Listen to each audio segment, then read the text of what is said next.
champ is here!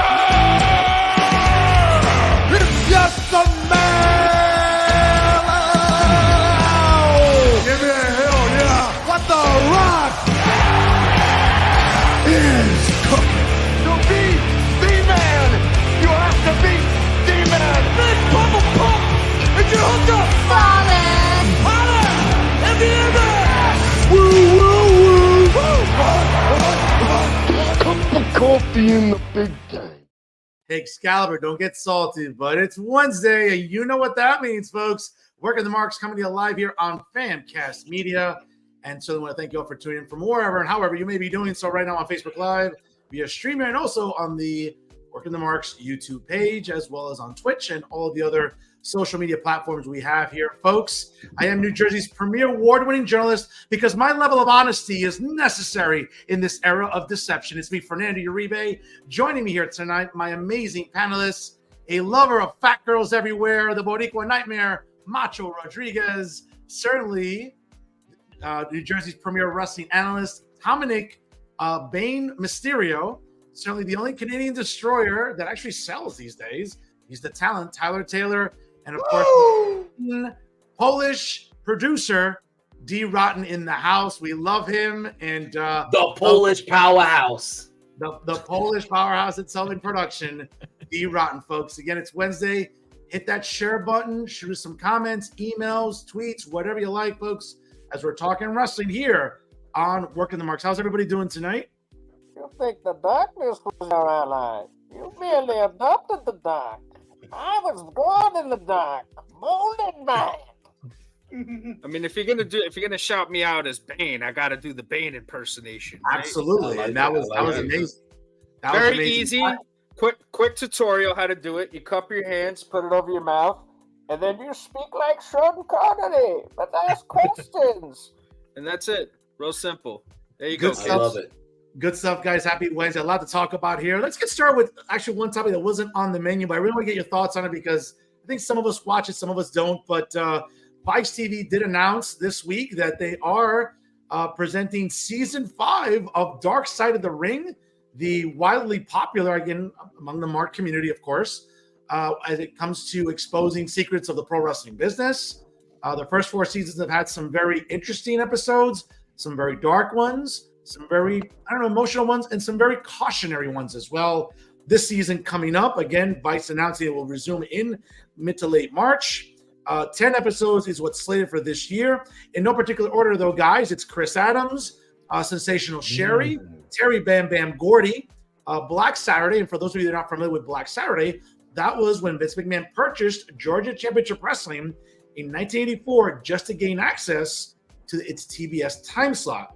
Also, Chris Colt, The Sandman, Earthquake, a.k.a. John Tenta, Harley Race, Buff Bagwell, and Brutus the Barber Beefcake. 10 very interesting stories. I think also being announced was looking at Kurt Angle's drug history, which we learned about in his later, his first WWE stint, and then throughout his TNA years. Guys, I gotta tell need you, more information about that. Yes, the I man know. is literally called Perk Angle. We don't need any more information. Perk Angle, about yeah, as he's known on the streets. You know what I'm saying? Guys, as a wrestling fan, very much like Vice has done with Dark Side of the 90s, Dark Side of the 2000s, Dark Side of Comedy, Dark Side of Football. I mean, these are informative, docuseries. I know it's not for everybody. I know it exposes things that maybe should be left behind the curtain. I found them to be very interesting over the years. Obviously, some emotional ones. The one about Owen Hart, the one about Chris Benoit, certainly, and the events leading up to the murder-suicide involving him and his wife and son. Certainly, the Montreal Screwjob, the rise and fall of the Road Warriors. A lot of great episodes over the years, guys. Again, it's been informative to me. The Plane Ride from Hell is also. It's that not was my favorite one. Yeah, it's not for everybody, but I think that at least maybe we can all meet in the middle of this. They've been informative for those of us that maybe didn't know the backstory and are curious about what has gone on in the pro wrestling business. Tyler? Yeah, I think there've definitely been some interesting ones. I liked, hard to say like because it's a pretty sad story, but I was the Von Erich one was very informative. The one on Gino Hernandez as well. Some of the less spotlighted, performers. They're informative. I'd tell you this though, man. Instead of the Kurt Angle shit, I would have rather hear about Rick Rude. Oof. You know? Well, you watch him out. Listen, wasn't there one on the Brawl for All? Yes, Yeah. that was. I mean, you know what? It's interesting because you got a lot of different perspectives there, from Cornette to Russo to people that kind of had their hand in that entire disaster, right? Because I think I would actually like it better if it was things like that. Dive into like bad ideas in professional wrestling history instead of diving into specific wrestlers. I think that would be better. Correct me if I'm wrong. I think the premise was to really push at the time in 1998, Dr. Death Steve Williams, who was, at the tail end of his career, but Vince McMahon found, again, him to be a valuable commodity. And the Jim Ross guy. Jim Ross was the one that lobbied for him hard. Yes. From Oklahoma. Yes. And, University of Oklahoma, All-American. And something happened along the way where I think he got knocked out by Bart Gunn, and it really weakened him in terms of his presentation. I think after that, it was hard for him to recover. I think in that episode, I know Jim Ross talked about it. Cornette talked about it. Russo talked about it. It was tragic because, again, you looked at Dr. Death Steve Williams for a career. He's a guy that doesn't get, I think, enough flowers for how good of a competitor he was. A good talker, too. If you remember some of those matches where he and Bam Bam Terry Gordy were tag team champions in New Japan, I mean, that team was next to like Bam Bam Bigelow and Vader. I mean, that was like a slobber knocker team. So it's a shame. Did you just like compare Dr. Death Steve Williams to Bam Bam Bigelow? What I'm saying is Terry Gordy and Dr. Death as a team, they were pretty. I mean, there's a lot of similarities about how good they were compared to, let's say, Vader and Bam Bam, because they were also a dominant team that was booked very convincingly in New Japan. That's all I'm saying. Maybe in terms of the way they're booked, but in terms of all-around talent, they're nowhere near Big Van Vader and Bam Bam Bigelow. No, that's right. That's fine. Okay, but I'm just saying that again. Wait a minute. What you saying that Dr. Death and who Terry Bam Bam Gordy aren't as good as Vader and Bam Bam? They're on par. But Bam Bam Bigelow was like, he was just a separate dude. He was phenomenal, man. But if you look at the work that those guys had in Japan together, it was great, man. Yeah. And they were fantastic in the role that they were in. And they were fucking killers, man. All four of those guys were great, in my opinion. I mean, again, guys, It was Scott Norton and Ice Train. We don't take them seriously either, though. And by the way, condolences to the family of Ice Train just passing away today. I just learned that on Twitter today. Yeah, it was a shame. Good talent there. He passed away last night. Yeah, but Pat, who passed away last night? Repeat that. Who passed away last night? Ice Train. Yeah, Ice Train. Train. Did I just fucking mention that? And did I jinx him? What the fuck? Yeah, no, it was tragic. Yeah, I know Pat's probably the most cynical of the series here. Pat, your thoughts on a new season on Vice TV? I could give a rat's ass. I don't like it. I just think it does nothing but fucking stir up trouble. I mean, I kind of preferred it when all this shit was just on books, like where you have to go and fucking look it up or listen to somebody else tell you a fucking story about it. You know what I mean? All this kind of shit, it just stirs up unnecessary nonsense. People get mad about it for like fucking 5 minutes, and then that's it. But it creates a lot of unnecessary, look at Tommy Dreamer losing his fucking job. Why? Because he was oogling fucking Ric Flair schwanz? All right, whatever, man. It is what it is. You like to oogle fucking Ric Flair schwanz, but you shouldn't lose your fucking job for it. You know what I'm saying? Oh, that's right. The other thing, too, is a lot of this shit lacks context, too. You know what I'm saying? If Ric Flair's still taking his fucking, dick out now, then that's a fucking different story. You know what I mean? But back in them fucking days, everything was fucking wild. But Pat, doesn't it sort of speak about, I think, maybe the culture we live in where, let's be honest. I knew you were gonna try and go there, and I'm not going to go down this fucking rabbit hole. No. Hear me out. It's the reason we watch docuseries on Netflix and Hulu and Prime about documentaries about. I mean, let's be honest. On HBO Max, the Kim and Kanye documentary, I mean, people tune in for that. Whether it's good or not, whether you're right, they can lack context. I get it. But like, bro, nobody tunes in for that fucking show. Nobody. Vice just has to produce content. Yeah, but you're a fucking minority within a minority. You know what I'm saying? Their ratings on average, it's like fucking Rampage ratings. You know what I'm saying? But worse. It's like 200,000, 150,000. Like, bro, that's not sustainable numbers. The good thing for the producers of that show is that Vice is hungry for content. So Vice is looking for anything that they can, because what do they got? They already fucking went to every bush all around the fucking world. They put up everything to film some peoples and do whatever, right? They've already done a bunch of different shit. So this, you know, kind of draws something, you know, the 90s shit. Always nostalgia. It's a nostalgia shit too, you know. Guys, do you think it would do better on perhaps on a streaming service as opposed to, again, in Vice? It doesn't make a lick of difference, Fernando. They could put it on fucking YouTube. The only people that are going to watch it are marks. That's it. No, listen, I think that's fair. Speaking of marks, it's being reported that AEW is bringing back this rating system. Great segue.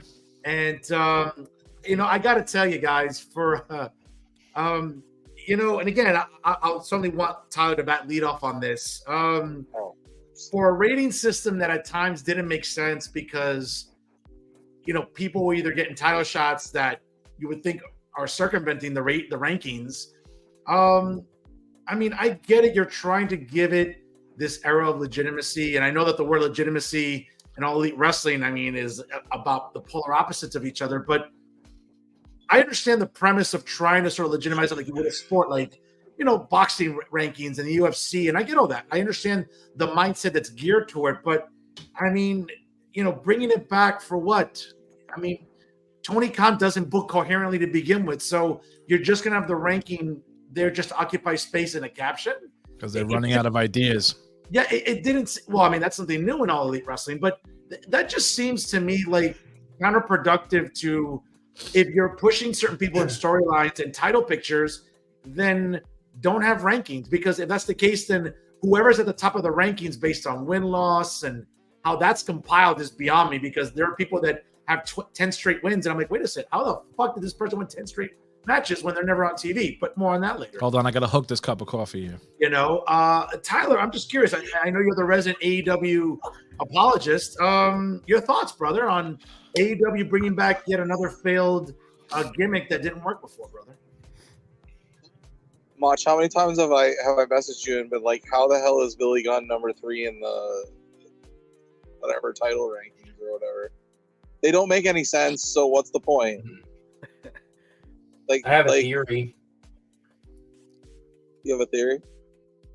Yeah, I think because of his like tweets recently and how he talked about Hook being 28-1, he kind of booked himself into a corner because now he showcased like this guy is 28-1. This was like the ranking, right? So I think that's what happened. And now he kind of he has to legitimize that. So it's like, hey, let's just bring back the rankings. Yeah, you're probably right. They're going to continue to be nonsensical, though, and nobody's going to care about them. And it's just another wasted attempt at making sense. It's over, bro. Bingo hall time, baby. Bingo hall time. Well, speaking of that, actually, in addition to sort of bringing back the rating system, I think that you're also seeing a little bit of a decline in ticket sales. I think tonight's Dynamite, correct me if I'm not wrong, I think barely sold 2,000 tickets. And, you know, for a company that needs fuller buildings to, you know, convince its audience that, hey, again, they're trying to be competitive in North America with the WWE, that's not a good sign. You know, it's interesting. It's like, are we seeing, I know we've talked about this before in another episode, but are we seeing sort of like the last days of AEW? I mean, we're talking about, I mean, other than Revolution in Greensboro, I mean, listen, folks, we're 7 weeks away from that. That's a while until we get to Greensboro, to Revolution. I mean, in the meantime, we're talking about buildings that, I mean, they're not even getting 2,000 people in there. And you go on social media and, you know, AEW marks and then as they say, the neckbeards or the defenders, are gloating about, well, WWE's leaving cable TV. Well, more on that later. But I mean, it's weird to me where you're seeing some of these things that aren't working, and I don't know why Kahn's going back to the well again, because it didn't work the first time. It just seems like it's counterproductive now as ratings are declining, buildings look emptier. Guys, I'm not trying to be hyperbolic here. It's not my way, but my God, it's looking like a real decline though. Did you just call me a neckbeard? I didn't call you a neckbeard. I'm just saying some AEW defenders and neckbeard and marks. So, I mean, if you have a beard on your neck, I don't know what to tell you, but I mean, I'm not referencing you. No, I'm glad you grew me. Yeah, it's awesome. But, I'm just fucking with you. I mean, I'm less than a month ago. I was at Dynamite, and it was a full building. So I think it more or less depends on where they are. And yeah, it's a bad look, obviously, when you have 2,000 people there.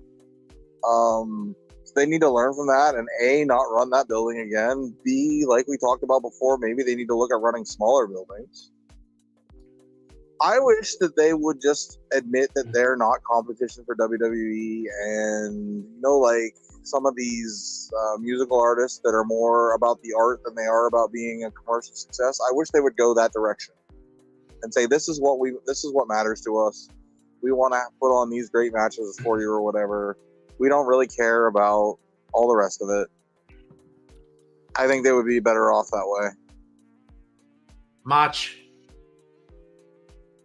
Yeah, I agree. I think they should run smaller venues. I think they're in a tough spot right now because Tony's kind of told everybody that they're WWE's direct competition, and he has to try to legitimize that, or else it makes him look like a fool. That's exactly what he is. I wish that there was a way for us to go back to maybe him never booking these big venues, saving them for special moments. Like the Battle of the Belts is not a pay-per-view. It's just a continuation of a show. That would have been a good time to be like, that would have been a good time to be like, hey, for Battle of the Belts, that's where we're going to go to, like somewhere like the Wachovia Center or something. I know that's not around anymore, but I'm just saying that. But, well, it is. Technically, it is. Yeah, technically, it is. It's the Wells Fargo, arena. But what I'm saying is, like, that would have been a great, time to use it. But like for him to just go to Chicago where the Bulls play, like that's a big ass arena. Like, there's no need for you to book that show all the time. For him to like try to do Vegas, to do Jacksonville, to try to do the Jacksonville Jaguars Stadium. Like, there's just not places where he needs to be right now. I don't think he should have done that until like year 7 or 8. He should have just kept it small. Last week, Collision was a packed house. I watched Collision because I do a review with someone on Sunday mornings, and I watched that show and I was like, oh shit, it's all packed. It's legit too. It's like they even had to sell out the hard cam side. Like, it was a good, packed out show. But yeah, I don't know, man. I wish that there was something we could do. I wish he would listen to Eric Bischoff. You know what I mean? But he won't do it. I don't know why he hates that man so much, but he speaks the truth, brother. People don't want to hear the truth. Yeah, there's a lot of things that he says that are true. There's a lot of things that he says that are trolling too. And he did say that on 83 Weeks, a couple weeks, when the Twitter exchange happened, he was just having fun. He was in his sauna and he was just talking shit. But yeah, I don't really know what to do. I think it's very interesting you're bringing this up, though, that he has to go to the well and he's got to go back to things that worked before, and hopefully they work now. And I think that's but did it really work? Showing signs of panic. Did it really work though? Did it really work? I mean, he was selling out arenas before. I mean, you're gonna make me the AEW defender now? The hype train, bro. It was the hype train, bro. Well, but it worked. Well, Mach, actually, to your point, touche. Disco and Conan did interview Eric Bischoff yesterday, and to your point about when he's mentioned on 83 Weeks with Conrad Thompson, yeah, he was in his house. It was like minus 30 degrees, and he was in a sauna, and he felt like, okay, let me try to be a little, let me have some fun here. And it was interesting because, again, it sort of helps to segue to the next topic here because very much along the lines about Tony Khan having heat with Eric Bischoff, one of his former employees of Eric Bischoff, Kevin Nash, came to his former employer's defense this week. Wait a minute. I didn't get to say nothing about the AEW thing. Okay, I'm sorry. Tell him, Dominic. Yeah, man. Look, man, I think everything's going according to plan with AEW. Tony Khan had a lot of opportunities to do the right thing for his company and for growing his company, and he chose not to. And he was spineless when perhaps he didn't need to be. You know what I mean? He just isn't a boss. And now this is kind of where he finds himself. And I find it interesting that now he's going back to the ratings, you know, based on what Macho said, you know, which I do agree with. When Danielson came in, like, he was really obeying the fucking, you know, the rankings, right? He was really like strict with his rankings, right? And instead of putting Danielson in a championship match with Omega and having him debut and win the title and do something hot, he chooses to give the title to Hangman because he earned it, because he was higher up in the rankings. So he made Bryan Danielson a fucking star, work from the bottom. Like, come on, man. You know what I mean? Like, how the fuck are you going to grow your company by doing that? That makes no fucking sense. So it is what it is. You know what I mean? Yeah, and it's funny. It's funny because I remember that at the first Grand Slam event at the Arthur Ashe Complex in Flushing, Queens. I mean, that was a sold out. That was a sold out building, and they wrestled to a 30-minute time limit draw. He had just come in hot on his debut after All Out. You would think that, hey, put the title on Danielson. He's a marquee name right off the bat. But again, and listen, credit to out of a WrestleMania main event. Yeah, he just came off a WrestleMania main event. Yeah, and again, Mr. Scott, thank you for all the comments. By the way, we're not. Yes, I saw that. Just, And you know, credit to Hangman. You know, he was on paternity leave, came back. Tony felt that, hey, to Pat's point, he's higher in the rankings. He's a homegrown guy. You know, he deserves it. Well, is that always best for business? Clearly not, because the hot ticket would have been Danielson beating Omega at the only Grand Slam show that's been sold out. It's sort of progressively declined attendance-wise every year since 2021. And you would think that that's the moment to crown Danielson the champion, fresh off a main event a few months ago in Tampa at WrestleMania, and he comes in to a hot debut at All Out, and you have him with a time limit draw to Omega, never to challenge for the title really until maybe a year later. I thought it was, he was Hangman's first challenger. Oh, he was? Yeah. Okay. Yeah. Yes. Well, they had two phenomenal matches. Yeah. But again, a bad move, I think, to Patrick's point, a bad business move. Go with the guy that's hot, the marquee name. Not to say that Hangman isn't marquee, but he's not Bryan Danielson, not by a mile. So I thought, again, that you started seeing sort of like bad business moves materializing before your eyes with something like that. And of course, you know, we've learned ever since that it's been one bad move after another for some time. Mm-hmm. Obviously, guys, speaking of Eric Bischoff, certainly one of his former employees, Kevin Nash, on his Click This podcast, felt the need to come to Eric Bischoff's defense when Tony kind of called him a has-been. And apparently the argument spun out of Kahn taking issue with, for example, the double standard of fans criticizing Hook getting a title shot, but not WWE's Jinder Mahal. And of course, we all know the hoopla that surrounded that Twitter war and gender, and of course, you know, everything that surrounded that. The bottom line is this, that you would think that in business, talking to people that have done it and done it better than you would be like, that would be imperative to go into that learning tree. You know, something that stood out for me with Disco and Conan this week when they interviewed Bischoff was like, hey, the low-hanging fruit is always like, oh, he's a has-been. Oh, he's just looking for a job. Folks, from what I'm reading, you know, Eric Bischoff has a really nice ranch in Wyoming. Yeah, it's 10 degrees below zero every day for like 6 months out of the year, but he lives very comfortably. Yeah, he went through some problems financially at some point in his life, but he lives very comfortably. Bischoff doesn't need to physically leave his house to work. He does his 83 weeks with Conrad Thompson. He appears on other podcasts. He's good. I just think that it's funny how easily triggered Tony Khan gets. And again, I think that's a manifestation of AEW fans, a lot of them on social media that get very easily triggered. And, Nash felt the need to go after him and defend Eric Bischoff. And I think that, that just shows loyalty for a guy that, let's be honest, in the spring of 1996, Bischoff gambled, right? When he signed Scott Hall and him and created the New World Order storyline and brought in Hogan. Guys, let's be honest. This is not revisionist history. That was a gamble. We didn't know it was going to work or not. We just didn't. It was sexy. It was a spicy new thing in pro wrestling in the mid 90s. Let's be fair. I'm sure Nash owes a lot to Bischoff. A lot of his paydays, a lot of the wealthy enjoys.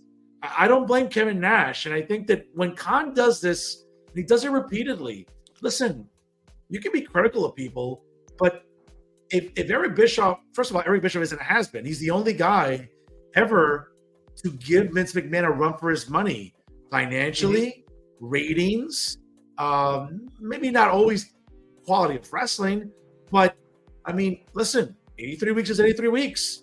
Okay, he had Vince nervous. Vince had to, replace the water coolers at Titan Tower and all the other stories or folklore that we heard, right? Well, if you want to learn under somebody, why not, not instead of like admonishing Eric Bischoff, why don't you just embrace the guy who was successful? But it seems like Khan's ego is bigger than my skull, and that's saying something because I have a really abnormal head. True. I agree with that. Yeah, I do too. I wish he would listen to Eric. I wish he would listen to anybody that knows anything about professional wrestling. and let's go outside of that. I wish he would listen to anybody that knows anything about business. Right. That's it. Just listen to somebody. There are people in Hollywood that have their job is to make sure you don't say stupid shit. You know what I mean? Like the LA Rams had a guy who literally stood on the sideline and would grab Sean McVay and bring him back to the sideline every time he stepped foot on the field. He was called a bring back coach. That's what he was. That's all Tony needs. He just needs one person to be like, don't do it. Just don't do it. But they have that. But they have that. They have a CLO. They have a CLO. I'm assuming that's what the CLO's job is. Nah, man. He does. In theory, they do. On paper, they do. But in action, this dude's just a regular person on his fucking phone. It's a vanity project. That's really what it is. That's what I was just so gonna much say. It's a vanity project. Like the dude just he has a wrestling company. He's enjoying it. He's hired some people. He's doing some things, but he never really understood how to do it. He never really understood every aspect of the business. Mm-hmm. He never paid dues. He just showed up with fucking money. Mm-hmm. I can understand how you not knowing the things you need to know in order to do what you're doing, and you're just doing it with no fucking experience. It's going to be difficult because marks, fans do not book the way bookers book. Okay? If fans book shows, they would not do good. Okay? They would do poorly. It would be one great show with fucking 59 matches. So you're trying to say this is this is a 2K booking? He's doing 2K booking. He's doing 2K booking, but for real. But again, I'm not going to shit on the guy. All right? And don't twist my words, D. Don't say that I'm saying he's a good booker or doing whatever you do for views. You fucking hooker.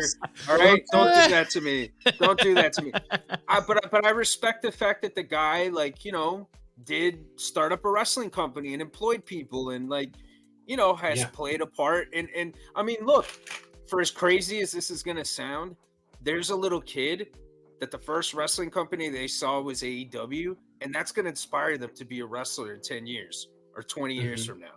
You know what I mean? For better, for worse. For better, for worse. Yeah.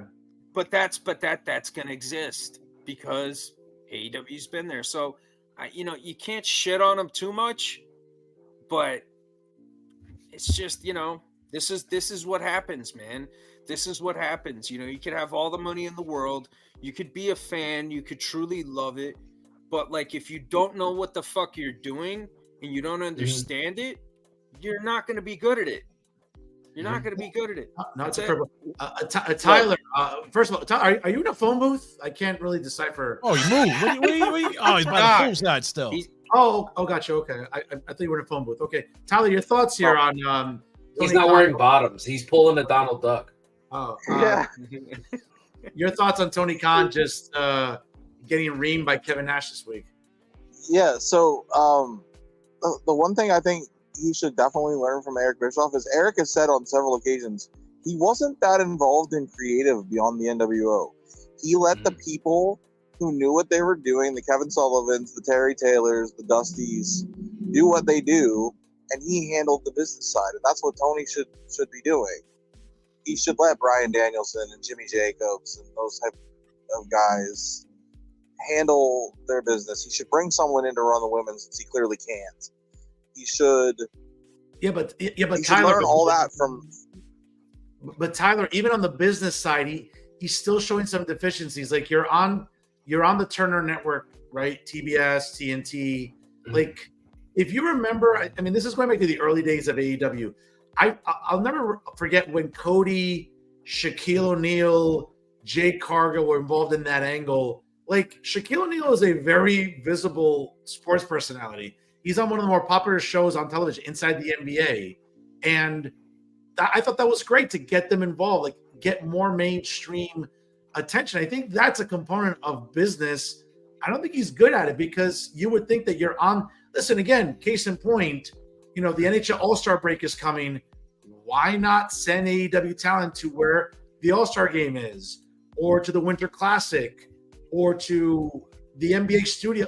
I just think that aside from having a very faulty knowledge of booking, I just think business-wise too, I think he's struggling because it's not like you're on Access TV. It's not like, Scott D'Amore's limited with what he can do on Access TV with TNA. That's not the case with Tony. So I'm a little, it boggles my mind that he still can't even do that correctly. Hold up.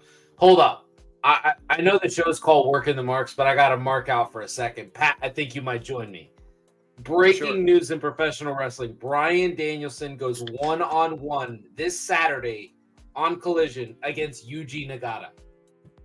Huge. Bro, that's going to be like, I'm going to watch the fuck out of that match. Like, there you go. There are moments like that you can do. Like, who's Edge? It's going to be huge. Yeah, it's Adam Copeland versus Murder Grandpa. Yeah, like Minoru Suzuki. Yeah. He has the right Did tools. He had Pat says it all the time. He has what? Did you ever think you would see that? Brian versus Nagata? You know what I would? No. You know what I'd really like to see, and I think AEW could actually do this, and this might draw some money. You get Sting and Sting together, and then you get Stuart Copeland and Adam Copeland together, and then you have the Police play a song on Dynamite. That would draw something, wouldn't it? Right? You have the team of Sting and Sting taking on Copeland and Copeland. Like, holy shit. What the fuck? That should have been Sting's last match. I mean, what the fuck? Guys, unfortunately, that match on Saturday is overshadowed by the fact that a lot of people will be watching the Rumble. Sure, the AEW diehards will watch that match, but for a live rating, it might not be the best thing. But yeah, no, that's a dream match, absolutely. That's what DVR is for, bro. I was gonna say we got that set up to DVR, right? Yeah. That's what DVR is for, bro. Like, what do you mean? I'm gonna be on Peacock watching the Royal Rumble, though. Oh yeah, likewise. Because the Niners play on Sunday. Yeah, I mean, hopefully there aren't that many ads on Saturday, so we'll see. But speaking of Japanese talent, it was reported this week that Okada could be headed to the WWE. I mean, the Rainmaker finishing up his dates with his New Japan contract could be debuting soon, even in NXT. Guys, your thoughts on the Rainmaker coming to the States? Maybe a little bit later than we would have liked. Are you sure? Are you sure, Professor? Because I heard Tony Khan's throwing out that he can come work for AEW and still live wherever he wants to live and just that's fine. Matches. But if he wants millions of people to watch him on television, and certainly whether it's on SmackDown, on the USA Network, whether it's on Monday Night Raw, and obviously it's new home, which we'll talk about more about that later.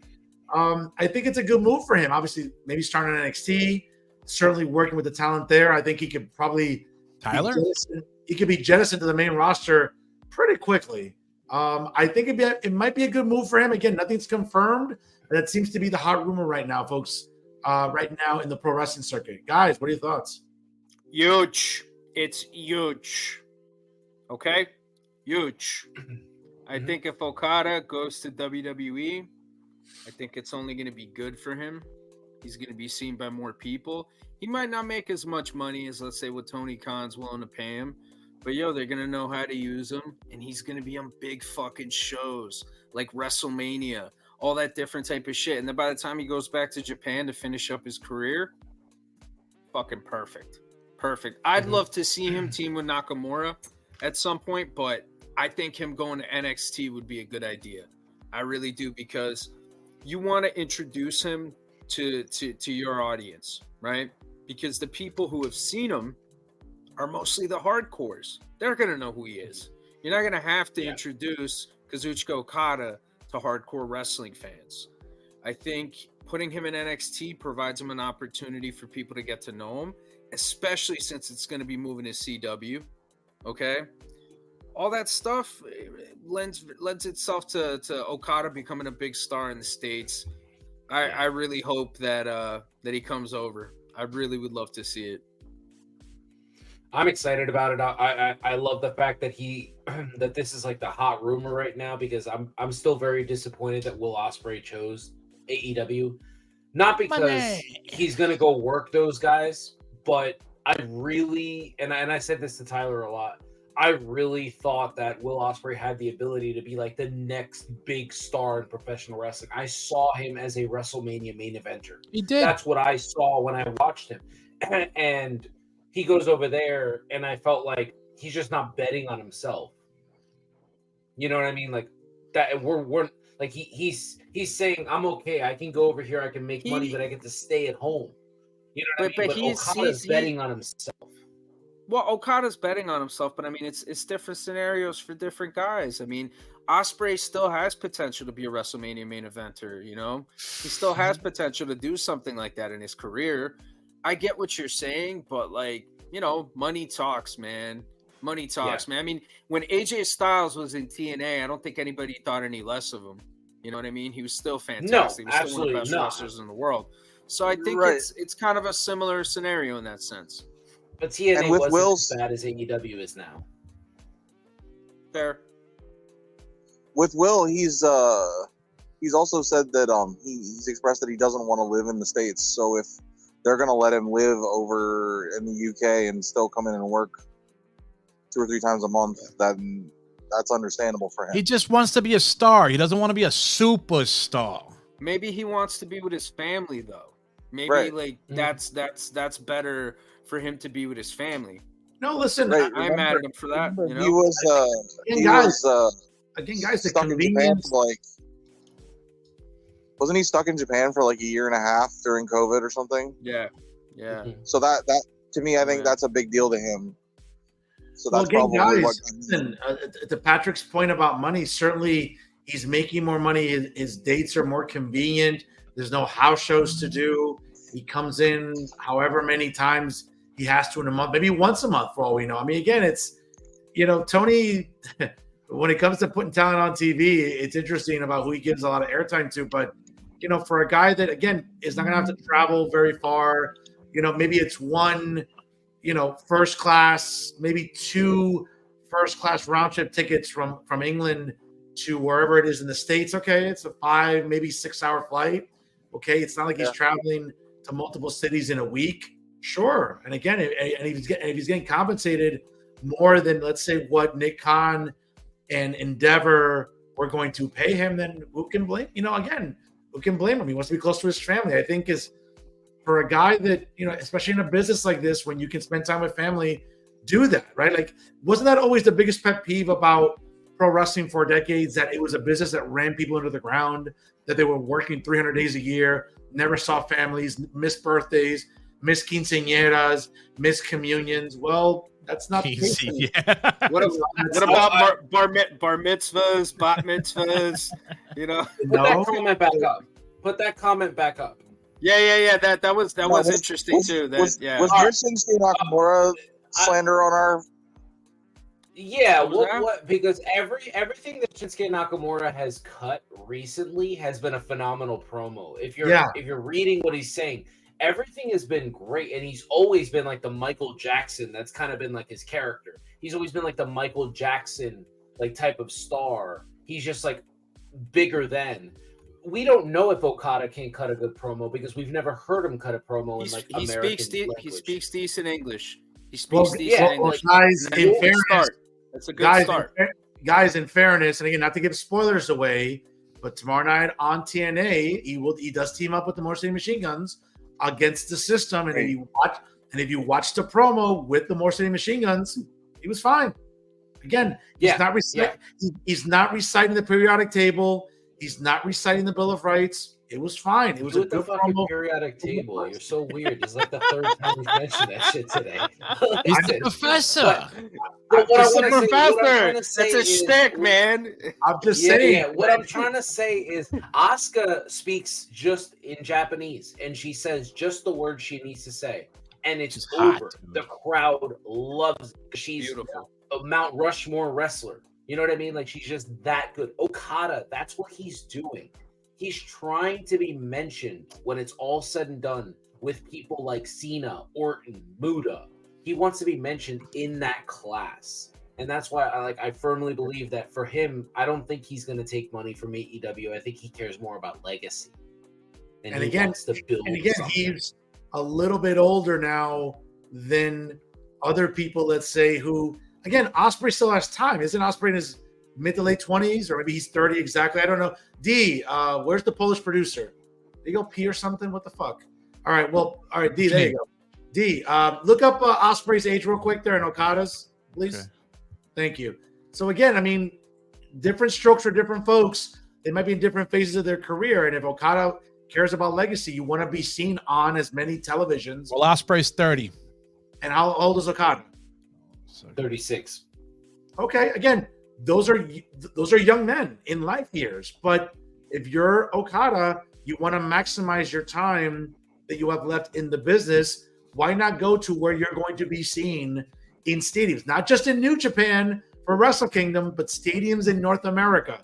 If he goes to AEW, he's never going to wrestle in a full stadium in North America. That's never going to happen. It's just not. You have to come to accept that. Tony Khan owns an NFL-sized ballpark. Which he's never used. One of the smaller ones in North America, but yet Tony Khan's never going to fill a 67,000-seat stadium in North America. That's never going to happen. I know that's, sorry, Tyler, but that's just the truth. And Okada, be smart. You want to, hey, listen, do you want to be in Atlanta next year for WrestleMania? Do you want to be in Ford Field? Do you want to be at Madison Square Garden? Do you want to be... Bro, I'll bet that pack of Bubblicious I got to bet on with Dominic over here that Okada talked to Shinsuke, and Shinsuke's like, dude, get over here now. No doubt. I think it'll be good. Yeah, Tyler, I'm sorry. As far as him starting in NXT, which some people seem to be like losing their mind about, one thing that does is gives him time to acclimate to living in the States. Yep. Which is different than certainly different than where he's from, and not have to travel all over every week. They do run the Coconut Loop or whatever, but the TV show's taped in the same studio every week. Yep. So I think that's brilliant. Hey, listen, the freedom-loving state of Florida, no state income tax, just have to travel. I mean, check, folks. So I think it's a good idea for him for sure. I mean, Pat can smirk all he wants, but I mean, he knows I'm spitting truth here. I'm spilling that tea. Yeah, I would love some no state tax, but absolutely. Guys, it's fucking hurricane, right? Yeah, that's fine. It's mid-January, and you can jump in that pool right there when he gets done doing whatever he's doing. Yeah. And, Yeah, we can't do that, Pat and Mach, and and D, obviously. Other big news aside from the impending free agency of Okada, folks. Major move, and sort of a side note here. I don't know if you've seen the meme, but it's true.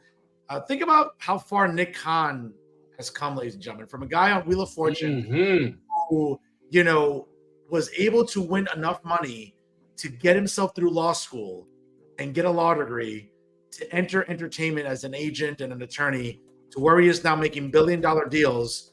This latest one by WWE folks and Endeavor and TKO, I think, is changing the game when it comes to, again, the UFC, the WWE, and maybe live sports to some extent. It was announced this week by Forbes and other news outlets that WWE and Netflix have reached an agreement.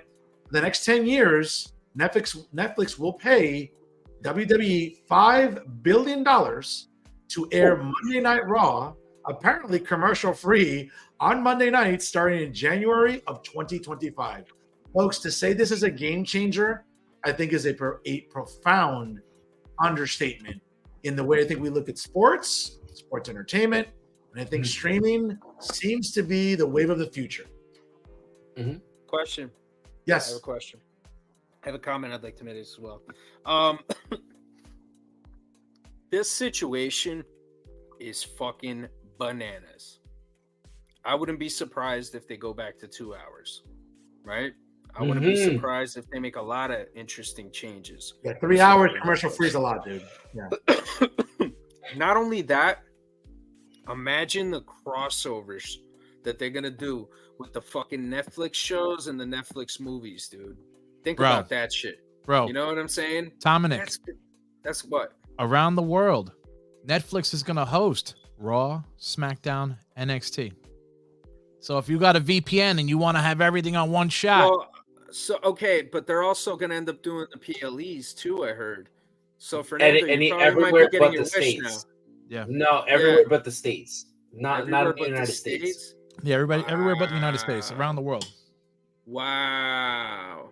So we'll have to keep Peacock or the PLE. Unless you get a VPN and you just use France's Netflix or something like that. Which is what a lot of people will do. Yeah, exactly. Yeah. You'll have a one-stop shop.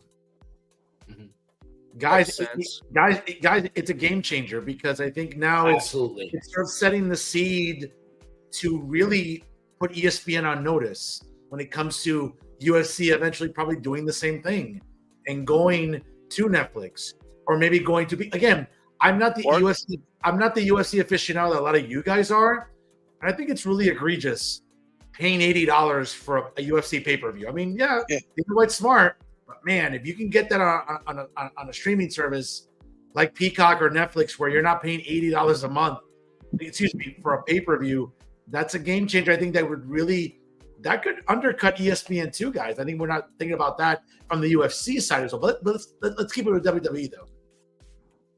Yeah, I think it's brilliant. ESPN Plus. Yeah. You have to have ESPN Plus, and then you have to purchase the pay-per-views on top of that. Yeah, I mean, I when I look at Netflix and I look at the fact, that's the first thing I thought of, Pat. I'm so glad you brought it up. Is no more commercials on Monday Night Raw, which is great. And then they're probably gonna get rid of the third hour, because you're not gonna be able to do 3 hours like commercial free.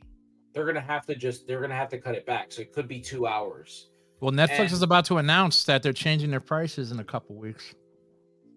Of course they are. They just got WWE. That's gonna be a major get. People will sign up to Netflix just to get that. There are people that have Peacock just for the WWE. They don't watch anything else.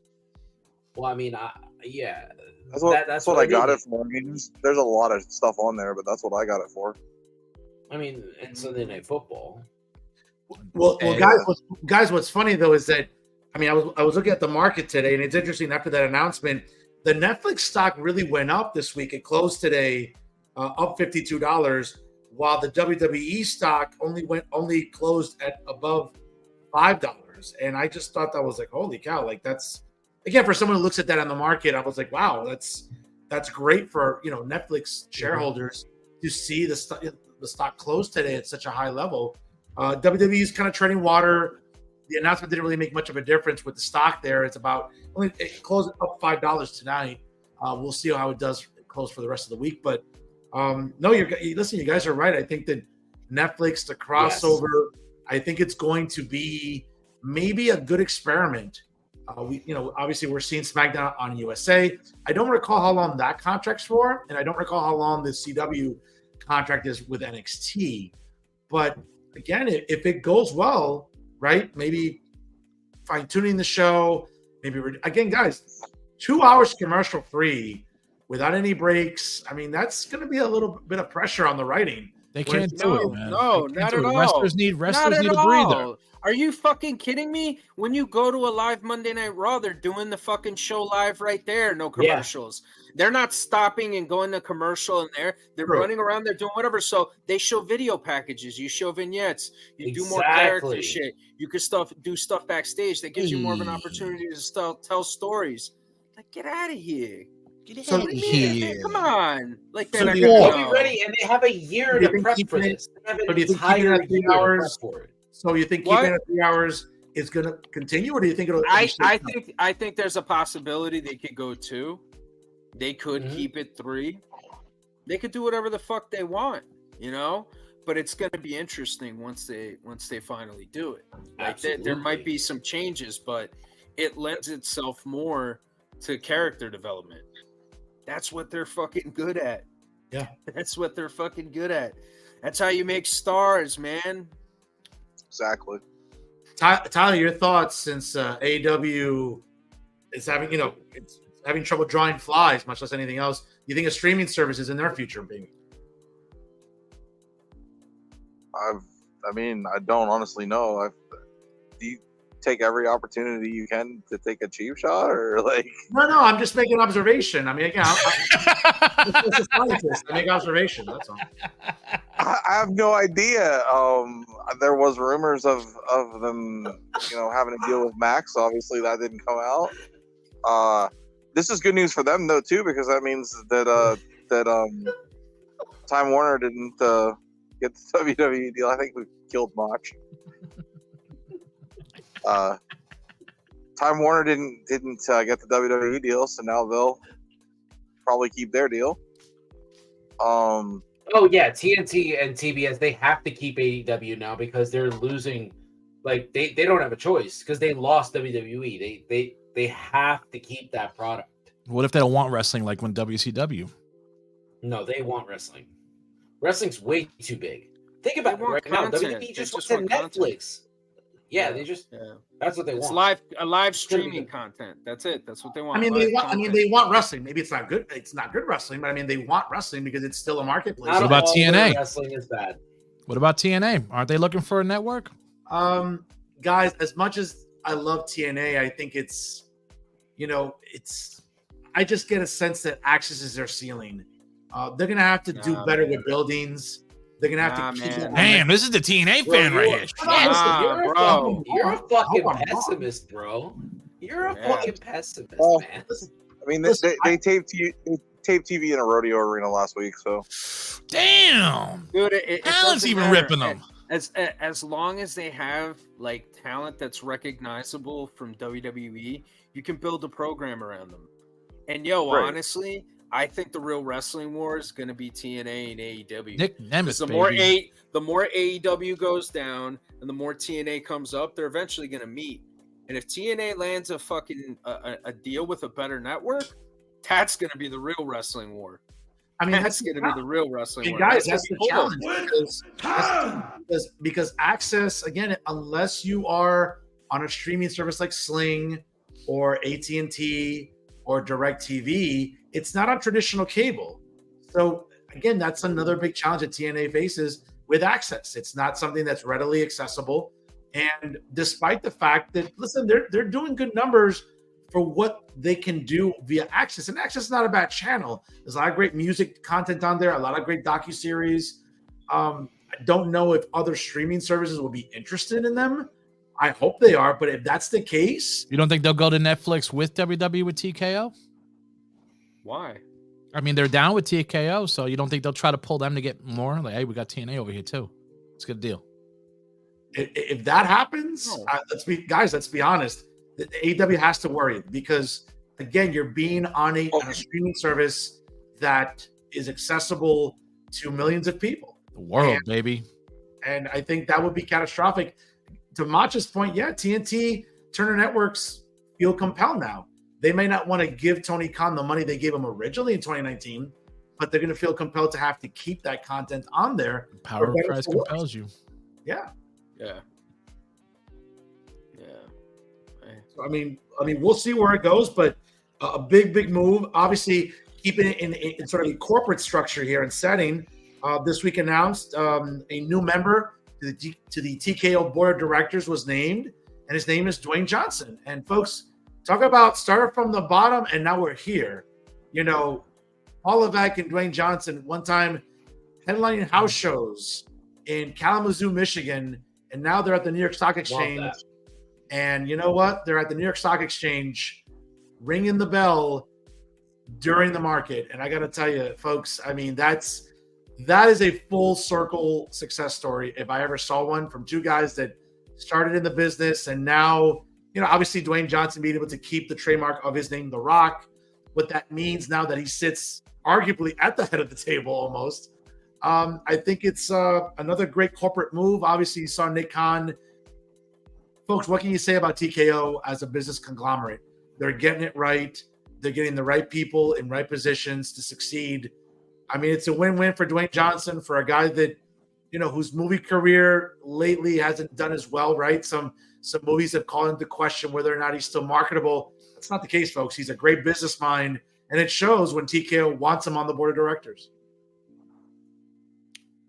From what I heard, they did add it's instead of 11, it's 13 now. So TKO has one more than WWE, so it's like one more for The Rock, baby. Mach, your thoughts? I mean, I love this. I love the fact that he's just slowly but surely just adding himself to like this area. I think this protects the business as well. I wish I was his kid. There's a lot of people that have pointed out in the past that, you know, eventually TKO might not need wrestling, kind of like the whole Ted Turner thing. Don't know if that would ever happen. I feel like WWE is such a big brand that it would never like go away, but I feel like The Rock being a board member with what he means to professional wrestling, what he means in Hollywood, what he means just in media in general, it just protects the business. I love it. I also love that he immediately went on ESPN on First Take. I love the fact that it was also mentioned that he now has sole control over his name, which is something WWE just doesn't do. Yeah. Like, you know, like it's very rare. People like Nakamura, AJ Styles, there are people like that that get to keep but their Shinsuke name. Nakamura, that's his real name. You know? Yeah. But they could have given him something else. You know what I mean? No, but you're right. Like we had 3 years of Butch, so I mean, like they will change your name. R.I.P. the legend, Butch, bro. Forever goated, bro. Fucking Butch, bro. Well, a lot of people are happy. Big up to for Butch, me, bro. I've never been a fan. I can't stop thinking about it. It looks like a Butch. No, I've never been a fan of that guy in general, just that human being. I can't stop thinking about that movie. No, I can't stop thinking about the Paige movie where her brother makes fun of him and calls him a woman in the ring. Like that's all I think. Every time I see him, I see that scene, and it's just like, yeah, I can't do it. And I'm sorry. I don't know. Deonna Purrazzo is a better technical wrestler than he is. So like, why would I need to see him? Like, to each his own, brother. To each his own. Mach, I'm sorry you watched the Page movie. I mean, it's 2 hours you left. You're probably never getting back. So sorry to hear that. You can kiss my ass. I watched both of the movies and I love them both. That movie was and Florence Pugh. What? You said you watched both movies. Well, most of us saw the second one. Well, the first one, but yeah, whatever. Yeah, bro, I went to the movie theater to watch that movie. What are you talking about? I saw something else, brother. I'm sorry. Oh, sorry. You gotta watch. Yeah, Florence Pugh was amazing, bro. Like I thought something else, Macho. I thought something else. She's a fucking good actress, man. She's a good actress. She's amazing. I was like, wait a second. What type of movie theaters we talking about in Pennsylvania? That's what I'm thinking, man. Okay. What do you mean, like Midsummer? You don't? No. I'm just saying. Horizons. No. I'm just saying. You only watch Transformers? What the fuck? No. I'm just think adult, movies? Macho. Think adult, bro. Yeah, I was like, I watched those movies too. Yeah, no, I watched the movie starring Xavier Woods. I enjoyed that movie as well. Yeah. Tyler, your thoughts on this historic day by Dwayne Johnson, a guy again who came from what are we talking about? Yeah, who came from? Oh yeah, we was talking about The Rock, right? Yeah, who came from? He was in that movie, by the way. What's that? Which one? Rock in her movie. Yeah. Which one? $7 Productions. Fighting with my family. He's about to fight his family. Yo, he's about to fight his family, bro. Full circle moment. Long-term storytelling, man. Yo, the head of the table, The Rock, the Usos are all over television. His daughter's the GM of NXT now. I mean, come on, man. The entire family's taking over the business. Yeah, no, it's crazy. Yeah, Tyler, your thoughts there. Again, Dwayne Johnson coming from obscure poverty, basically, to where he is now. It's an amazing story. $7 in his pocket, Tyler. $7 in his pocket. In Florida. I mean, that's a little more than I got right now, but it's okay. I get paid tomorrow. I mean, it's a great story, obviously, and I think it's great for WWE to have someone of that stature and of that of their legacy to be on the board, and he'll be able to speak up for them.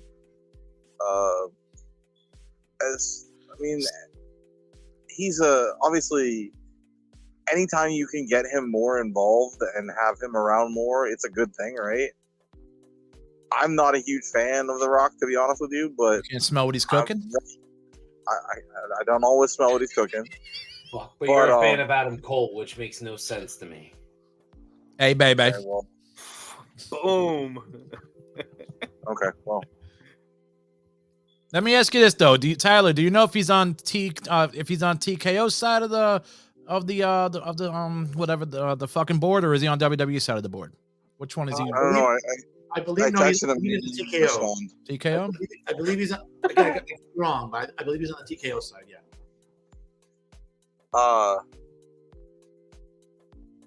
Yeah, I mean, I think like I said, I'm not always a huge fan of everything that he does, but I recognize what he means to the business, and that it's good to have him around. Let me ask you a quick question, Tyler. Now, did he save the business more than Hulk Hogan saved the business? Hogan saved the business twice. Did Rock he save the business? I thought Vince McMahon saved the business. I don't know, man. He wasn't in WCW when NWO popped off, so he didn't save the business twice. Nah, he saved the business. He saved the business, like, at the end. And he took out WCW. He got his hand back. Like, yeah, no, come on, Vince. Excuse me? Yeah. Huh? Vince saved the business. The Rock's a bigger star than fucking Hogan. Come on, everybody knows that. Oh, Macho's got his colors on his head right now, so everybody knows that, bro. Come on. These are pizza burgers. This was a present from my son. It's red and yellow, brother. It's red and yellow. Because I love food, like this food. Can we make? It's pizza burger. Can we make the case though that Vince, along with Austin, saved the business? Because I think that feud is what really made WWF/WWE really go off. I thought you would be on my side, Fern.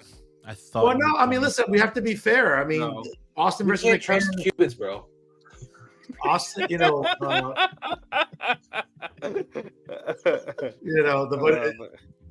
purveyor of fat girls everywhere are gonna take a shot at me. Unbelievable. But no. I mean, to be fair, guys, Austin versus McMahon. I mean, that feud is what changed wrestling. It started adopting real world storylines, right? Suspending disbelief, and let's be fair, it's what killed WCW. Once that feud took off, and The Rock turning heel. The Rock cutting them fucking great promos, the character work, all that shit. Yo, that shit was great. That shit was great. Don't forget Eric Bischoff talks about it all the time. The moment that changed wrestling was the Tyson interaction with Austin. Yeah. That was it. That was the big crossover moment where it was like, oh shit. He knew he was in trouble. He was in trouble. And Good shit, pal. Yeah, we saw that. And think about it. Hogan's not even good to hand a beer to Stone Cold Steve Austin. Stone Cold Steve Austin might be the biggest star in the history of professional wrestling. Hey, listen. I mean, this Monday we celebrate 40 years of Hulkamania. Come Hooker Krug. Who celebrates it? You do. Yeah, apparently they're not distancing themselves anymore. What's that? Yeah, well, Apparently they're not distancing themselves anymore. yeah, they're not distancing themselves anymore. That's what he's saying. Yeah, well, I mean, give Hogan his carrot on Monday because in 9 months he loses that record. It's as simple as that, I think. So absolutely we'll it. find out. Yeah. Love that. Because life's unfair, man. Life's unfair. It is. My whole thing is like, if we're celebrating Hulkamania, like the 40th anniversary of Hulkamania, why don't I get a day off? Like, I feel like I should get a day off. Your job's not running wild, baby. Yeah, but if it's like that big of a deal, I should get a fucking day off. That's all. But, listen, should Hulkamania be a national holiday? I don't know. Maybe. Yes, it should, baby. I mean, we already have a federal holiday in January. What's one more? I mean, I wouldn't mind the day off. I like the first one. So. People, I don't want to Terry hear Hogan this had shit. his time, man. Terry Hogan had his time. You see Hulk Hogan right there? Listen. Right Do you want to know what Terry wrestling? Hogan? There's only one day in professional wrestling that's celebrated, and it's March 16th. That's right. Am I wrong? That's right. Am I wrong about that? That's right. That is correct.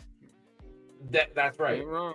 And he didn't have to wear bright colors and lie to children about, eating their vitamins and drink. Are you listening to the Warrior milk. now, bro? What? I'm just What, are saying. you listening to the Warrior talking about how he carries his gimmicks in his little pouch? What? Well, I'm just saying. You Yeah, I mean, Austin. Yeah. What? Case for the greatest of all time. Hogan's not even Mount Rushmore. Whoa, Yeah. baby. Whoa, baby. Like again, Terry Hogan deserves his flowers, but Yeah, Steve Austin is the biggest wrestling star ever, and Steve got over on his wrestling first before Bigger he than got over Sean? on his character. Bigger than Sean? Hey, Look, hey Pat. Sean- Whose Bigger, posters on your absolutely. kid's wall? Sean's How a old are your different kids, thing. Pat? My How old kids are are your 9 kids? years old. Whose posters on Yeah. their wall? Stone Cold Steve Austin. Holy shit. They like him. Yeah. That's But fucking guys, crazy. in fairness, before neck injury, Austin at his peak as a wrestler was never great Shawn wrestler. Michaels. He was never Shawn Michaels. Let's be fair about it. I mean, I love Austin. That's not fair, man. Like you're talking about Michael Jordan. You're talking about Jesus Christ in a wrestling ring. Like, you know what I mean? Like No, Austin's a Nah, great Sean- worker. different story. Yeah, Austin was a great worker. Yeah. Austin was a great We're worker. not talking about He's so- Hogan's in-ring work. So much better We're just- character though. So Yeah. Steve. Yeah. I think Steve was just. He was the top draw. He was the big entertainment. He was the big guy. He was the main guy. He was Hogan. He was Hogan. You know what I'm saying? He was that next version of fucking Hogan. Rock was great, but Rock was like, I don't think Rock was ever as big as Steve. He's a huge star, like globally, like outside of wrestling. Everybody fucking knows him. Everybody calls him The Rock. Now you legally can call him The Rock, right? But it's like Austin got over as a wrestler. The match that got him over was the one with Brett at WrestleMania 13. With After who? that, the one with Brett. Oh, you mean the Crybaby? That Okay, I'm sorry. El Llorón. No, he's here with us. But Who are you talking about? Who are you talking about? Some Mick Carter? Yeah. We're talking. Yeah, so that's a good one. But the match with Brett at WrestleMania 13 got him over, and then all the character work came after that. You know what I mean? All the character work with the shit with him and Vince, everything that I mean, bro, all that stuff. Guys, that was feud, fucking great. That feud, Austin versus McMahon, that's what turned the tide for Vince. In the sense It's unfair to compare him to Shawn Michaels. Oh, just a quick side, brother, but it's unfair to compare him to Shawn Michaels. It is because what Shawn does and what Shawn could do is different than what Steve does and what Steve could do. Sure. And, I mean, I'm just going pre-neck injury. That's all I'm saying. Like pre-neck injury, amazing worker. Look back to those matches with Dustin Rhodes and Ricky Steamboat for the coveted. It ain't about the moves though. It ain't about the moves though. Sure. It's about the story you tell. It's about how you sell. It's all about those little things. Because you don't need to do a bunch of fucking moves to have a great wrestling match. You really don't. That's you right. know? No, that's but right. if you got two guys that know how to think, okay. You know? No, but definitely. And guys, you know, it's one of those things where we're going to see where TKO goes from here on in, adding new board members, making business deals. And it's one that, let's be honest, it's going to make money. It's going to draw headlines and metrics, and it's going to get attention. Folks, speaking of attention, obviously this Saturday, emanating from Tropicana Field in Tampa, Florida, folks, we got the 2024 Royal Rumble. And before we get to sort of the match card and some predictions here, guys, real quick here, what's your favorite Royal Rumble match? What was so significant about it for you? We'll start with Mach. Well, for me, the entire match we've actually done here on the show, which is the 92 Royal Rumble. That to me was such a big thing. I lived in Puerto Rico at the time, and my dad actually rented the VHS and sent it to me, like just straight up stole it from the video store and sent it to me to Puerto Rico. And that was like, you know, you're making it way too easy for me, but continue. Sorry, continue. Well, listen, that it was a really, that Royal Rumble was super special to me. I loved it. I thought it was such a great match. In terms of singles matches, I'm going to have to say Angle Benoit is probably my favorite Royal Rumble match ever. Excellent. You know, but yeah, just in terms of the actual match itself, I absolutely love the 92 Royal Rumble. 92. I mean, 95 is a close second. I mean, guys, you can make the case that that 92 Rumble, I mean, there is a large amount of Hall of Famers in there that, my goodness, that really, I think, make it memorable. Tyler, favorite Royal Rumble match before we get to the card? All right, well, he took 92, so I'll go 97.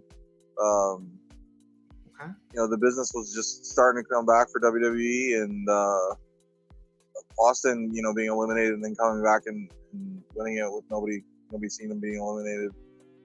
That was really good as far as that goes, and it led to one of my favorite and most underrated matches that I've seen, the Final Four match with Austin and Brett and Vader and Taker.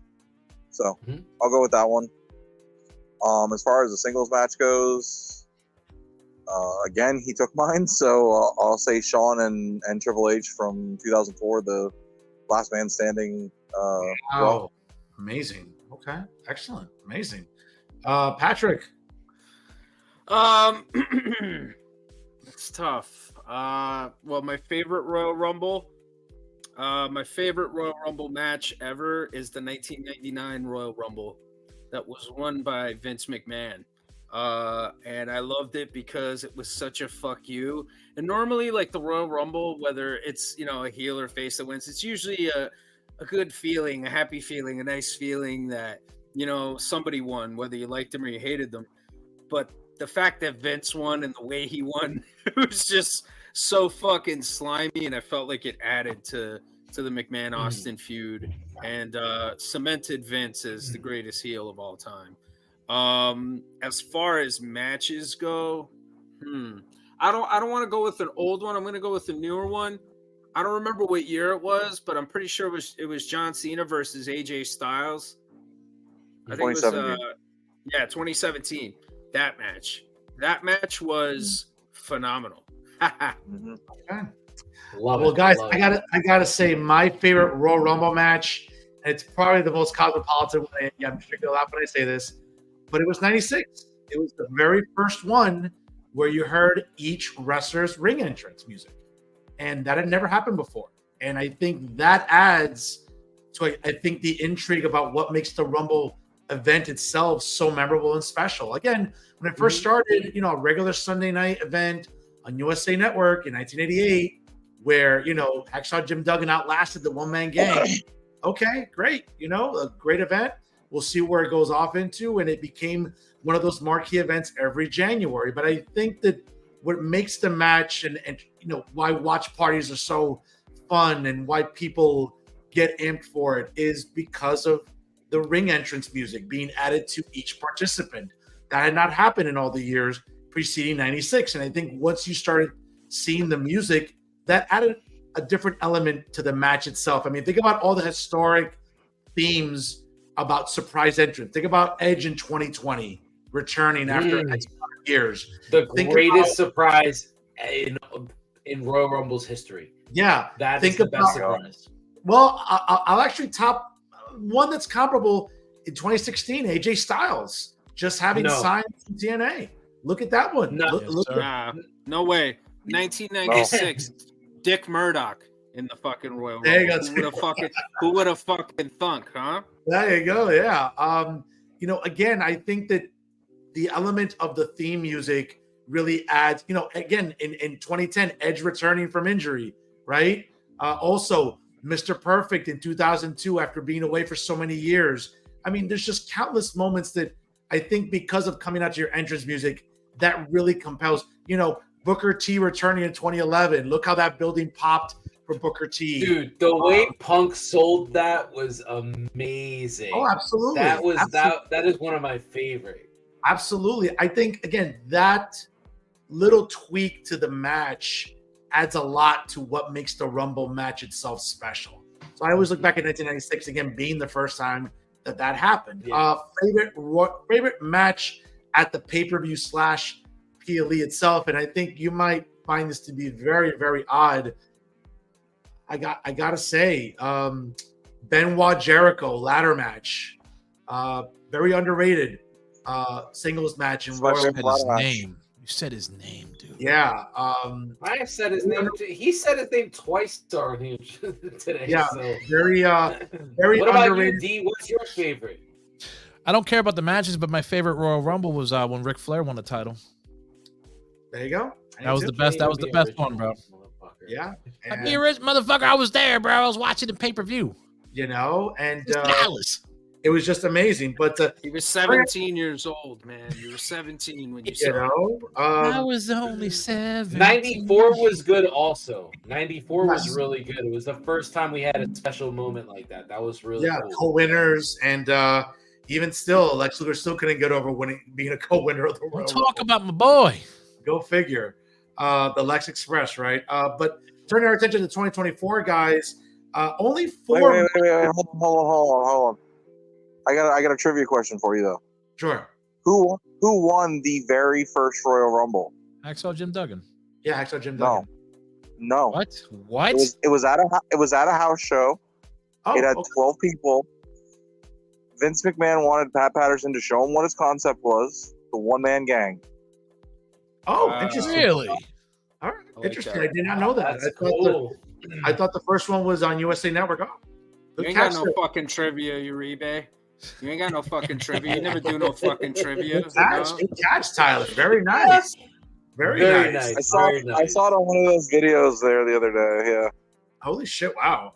But turning our attention to this year, only 4 matches on the card, guys, but 4 very interesting matches. We'll start off with the coveted United States Heavyweight Championship.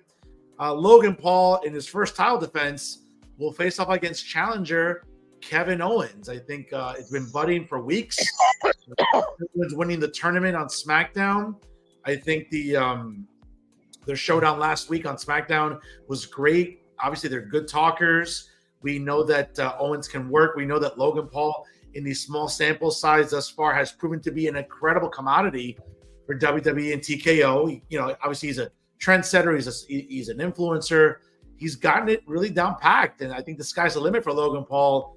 I just get a sense that Paul's going to win. Maybe some chicanery wouldn't shock me. He's a really, really kind of a snaky heel.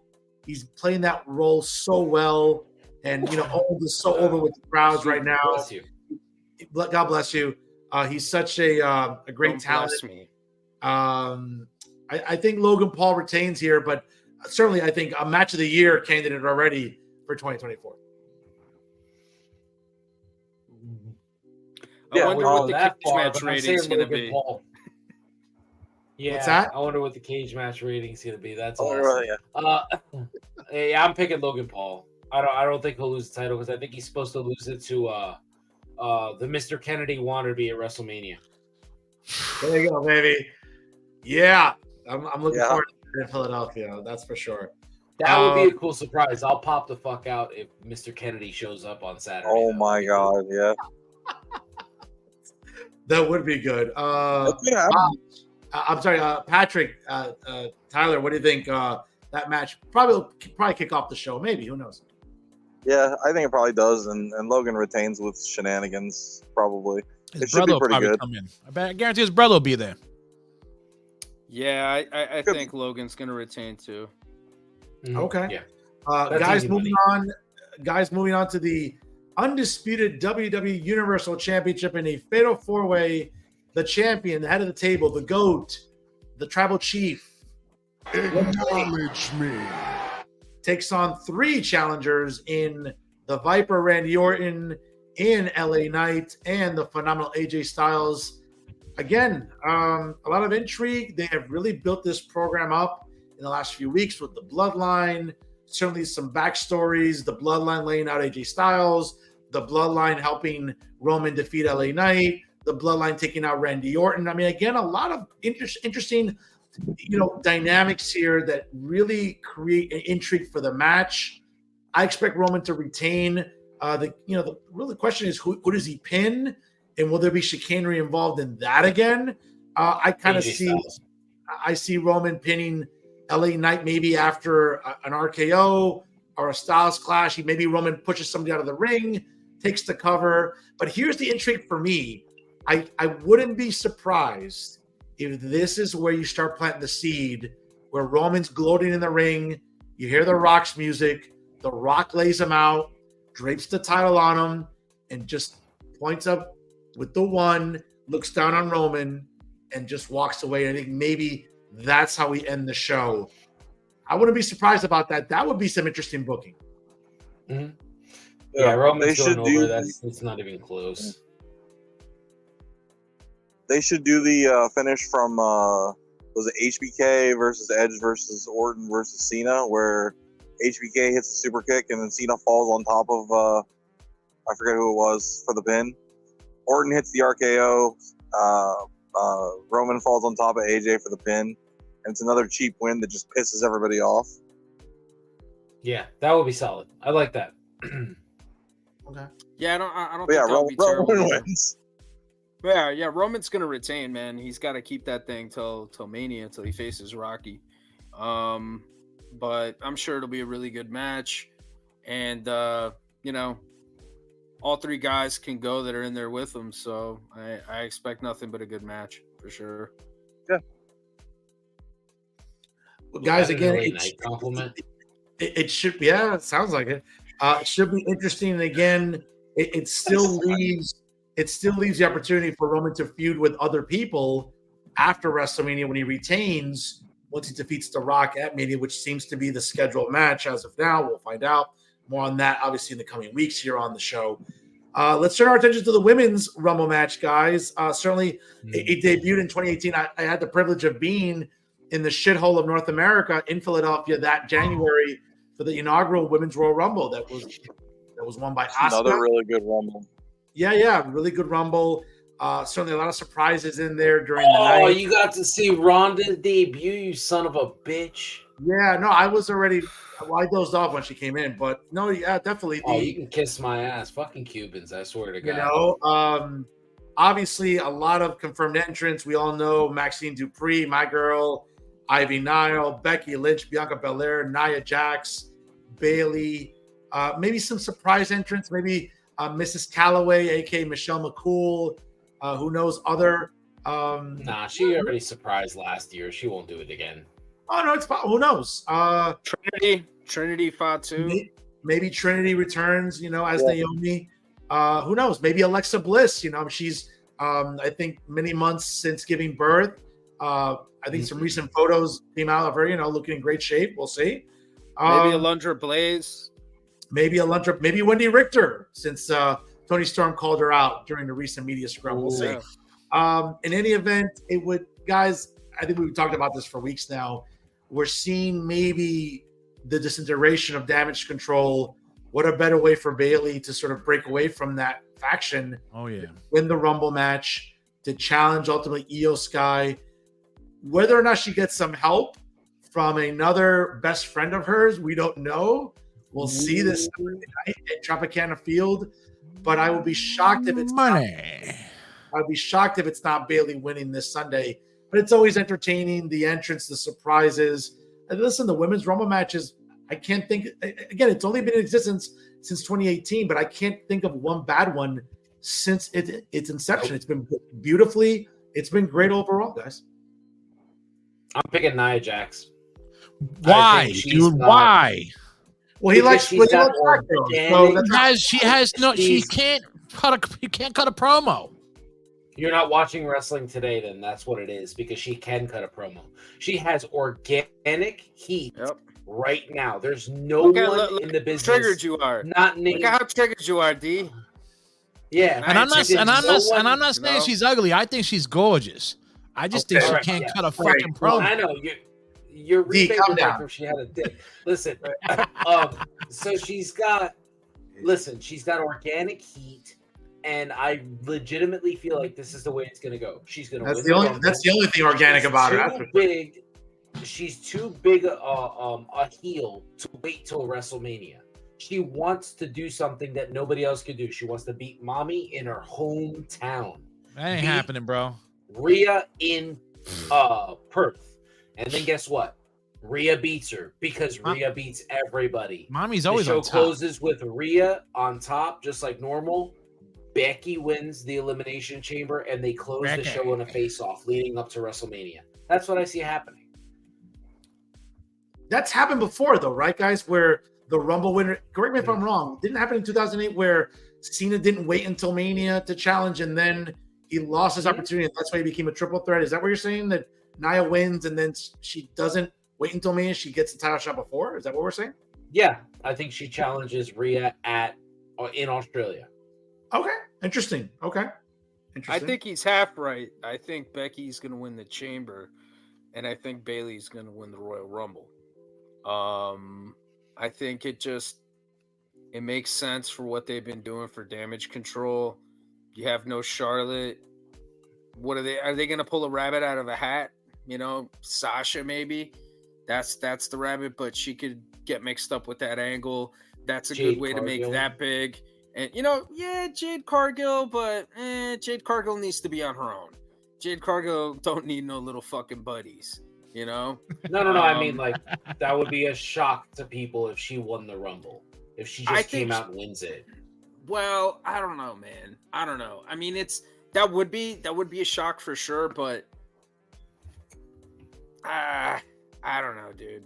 That you could figure out a better way to get her into WrestleMania that doesn't kill a spot for somebody else that the audience would probably be more invested in instead of hot shot. I feel like I'd be more invested in Damage Control. I feel like I'd be more invested I like it. Yeah, Bayley. If Bayley wins, that would be amazing because I feel like that puts her in like Hall of Fame category, right? Like if you think about it, everything she's accomplished in professional wrestling.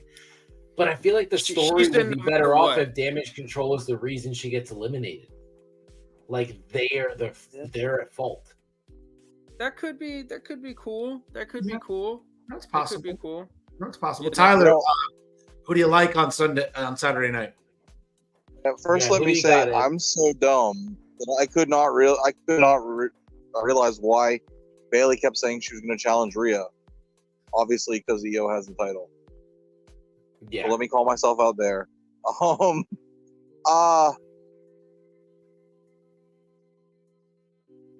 I think it's Becky because I think Becky and Rhea is going to be the women's title match at Mania. And no, she has won it. So it's one thing she hasn't done, but she has.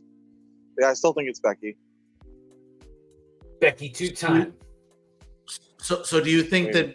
Okay, so Tyler, so what you're saying is that you feel Becky wins the Rumble, and then subsequently Bayley would have to win the Chamber match to challenge Io, and then that creates a full disintegration of Damage Control. Is that what you're thinking?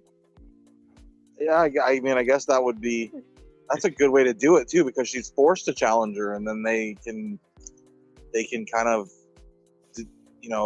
fray at the seams as the weeks go by towards Mania. and the week before it could just be like a full-on just brawl. Interesting. Okay. Well, guys, we'll see. And obviously, I think they're gonna tease it on the Go Home show. I think they're gonna tease it on the Go Home show with a backstage vignette, and then that's what's gonna kind of create the tension. And they might even have another vignette leading up to the Rumble. You know, because that's a big angle that they got to start doing shit with. They've already had Dakota call her out and tell her she's got to do it alone. That happened on SmackDown. Okay. He told her, "You're in the Rumble, but you're doing it alone. You got to show us you can do this alone." I thought that was a weird promo. Yeah, that looked like a little bit like, hey, we're gonna admonish you when you've been sort of like the backbone of the faction, right? So interesting. Yeah, like I remember Survivor Series, she was out there saving all their asses the whole time, and then eventually she got taken out, and then she ate the pin, right? Here he goes. I got another scenario. What if Monet comes in and she takes over Damage Control? Nah. No? Nah. She's not a good enough talker to lead a group. It's not even that. You need the happy moment. You need the payoff. And I think having her come in and be friendly with Bayley and then Bayley win the Rumble, that could be enough to cause the tension. You know what I mean? That could just be enough to do it. And I think they could figure it out in a really cool way, but that could be one of the ways that they could do something like that. D, I appreciate the little out of the box thing. I mean, I know you're trying to look like Obi-Wan there with the hood and the beard, but that's not really working out too well. But no, we appreciate the effort there. Obi-Wan, possibly one of the worst Jedis ever. What are you talking about? Bad friend. Yes. Really bad friend. Yeah, he's a Does terrible not friend. honor the code. The General code. Kenobi was one of the more noble Jedi. Like what? He broke the bro code, though. Bro, Dominic is right. Yo, he broke the bro code, dude. He told fucking Padme that he killed murdered children. Bro, that's a conversation you gotta have with your woman, bro. You gotta have that conversation with your woman yourself. Why is your boy gonna go fucking tell your old lady that shit? Why? He's a bad friend. Luke Skywalker was a better Jedi. Yoda was a better Jedi. He denied he was a better Jedi. Qui-Gon Ray motherfucking Skywalker's a better Jedi. You're out of your mind, dude. Stop it with this Ray Skywalker crap. Ray Skywalker? Yeah. Anakin is the greatest Jedi of all time. Guys, in Obi-Wan the series, if Obi-Wan had more of a killer instinct, like I would have decapitated Anakin right there. Damn, dude, there'd be no episode 4. Hold on a second. Time out. He apologized to him. He fucking told him, Anakin, I'm sorry for everything. Yeah, and they for everything. And so just decapitate him right there, and he would save the galaxy. Would have spared everybody the horror. What he should have done was looked at him, said, "I'm sorry, I love you," and then cut his head off. That's it. Awesome. Yeah, you guys don't want episode 4 through 4. I had to bring it back to wrestling. Yeah, so he couldn't do it. He couldn't do it. That's why Anakin was like, "Yo, I'm gonna just turn this motherfucker into just his clothes. I'm gonna make him disappear and just leave his clothes." He was on. salty that fucking. That's it. He was salty that Ben chopped off his legs and his arm, dude. I mean, he was salty.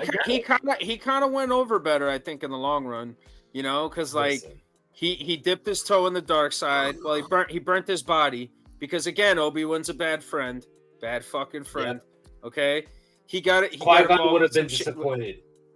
He got involved with some shady people in the form of Sheev Palpatine, and things kind of went a little fucking sideways. But whatever, man. Look, he did the dark side thing. He came back. His kids kind of thought he was an asshole, but then he ends up getting them back, and his fucking son helps him out. He brings him back. Now he's a fucking Force ghost, bro. Pretty fucking. I think I understand more when they speak Spanish than I do in what they're talking about now. So. All right, well, all you need to know is Ray Skywalker is the greatest Jedi ever. Bro, you just like poking the bear, dude. Ooh. Name me a Jedi that was that powerful that fast. Anakin. No. Anakin. She's a Palpatine. Palpatine's a garbage. Skywalker, bro, all the way. You sweet me, Skywalker. Nah, man. You sweet me, Skywalker. But you can't say Palpatine's garbage, bro, because compared to Anakin with all 4 limbs because his bad friend cut him off. Yeah, he could use the fucking dark side of the Force better than anybody. He was like Yoda, except Yoda was gullible. Yeah, but if Anakin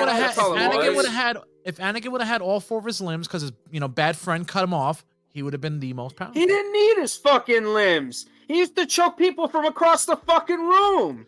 You know what I'm saying? So he's more powerful than Rey. He can just fucking think it. He could think the motherfucker's choking. And listen, what is happening right now? Listen, and Palpatine's powerful. He circumvented. We're on the wrong show for this. Palpatine's powerful. He circumvented all the bureaucracy. He circumvented all the construction of all those ships. I mean, that takes a special skill to get the money. I agree with you, Fernando. Where did he get all these friggin' workers and all the money for that? I agree with you. Didn't he fucking get tricked by Ben Solo?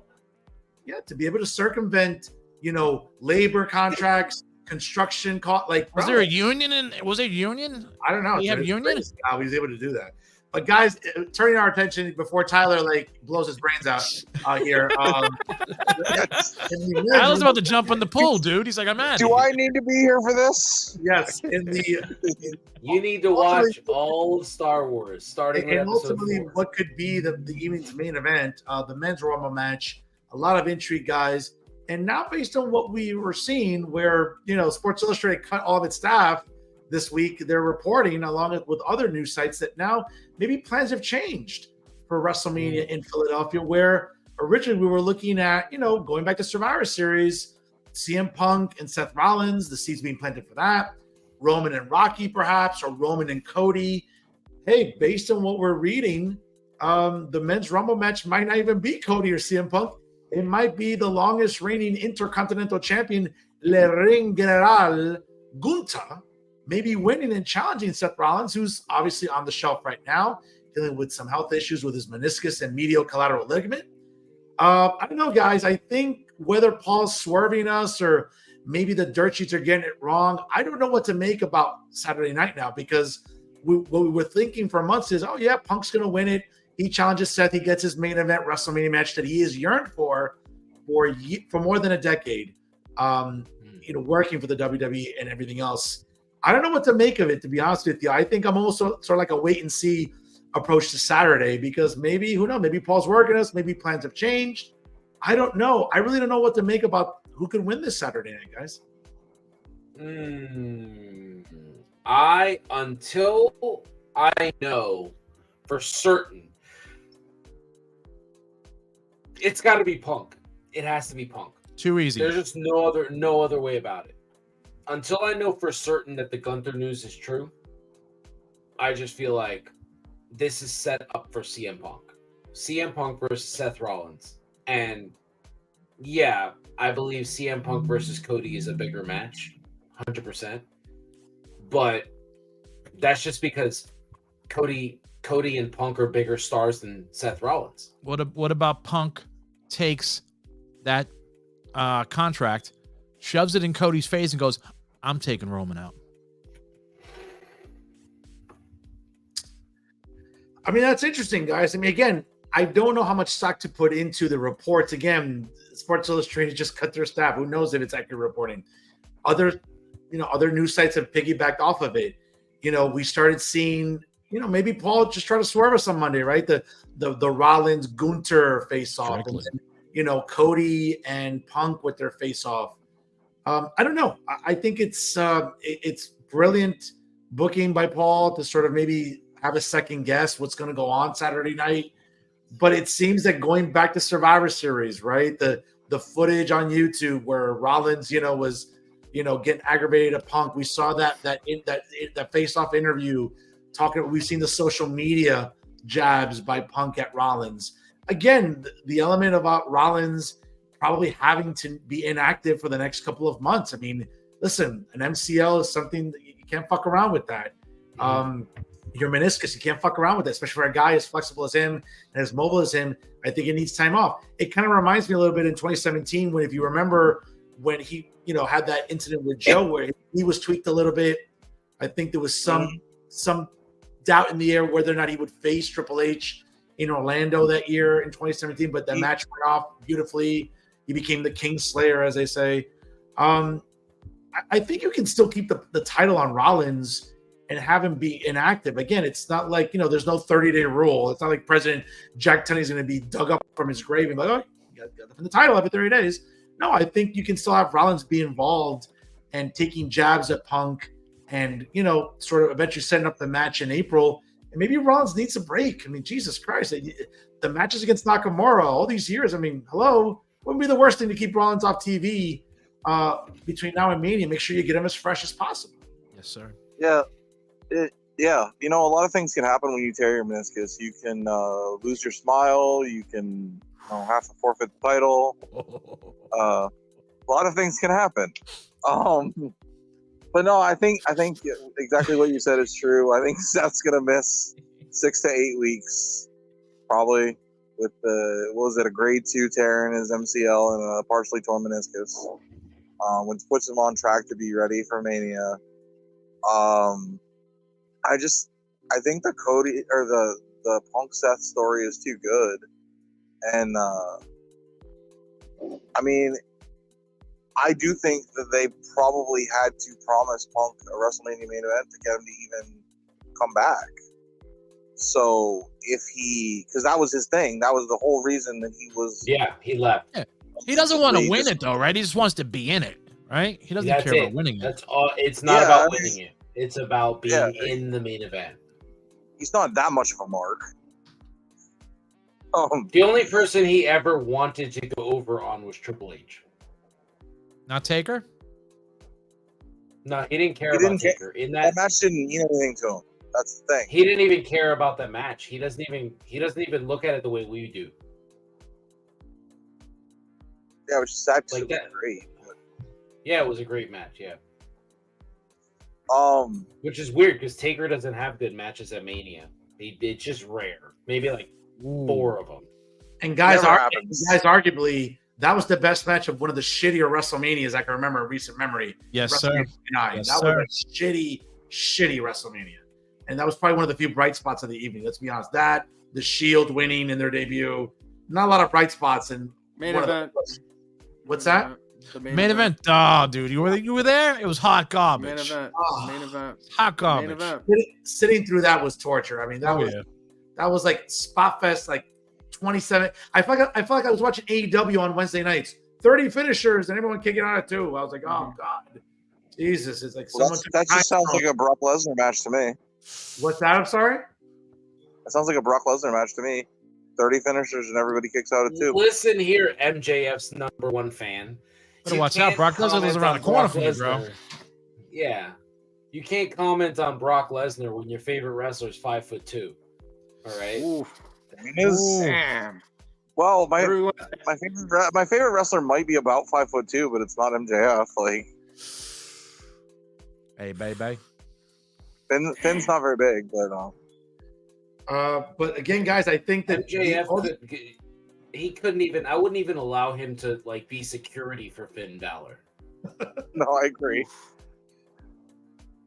Oh, you mean Mr. Disabled List, Finn Balor? Well, I mean, I don't know. That's interesting. Yeah.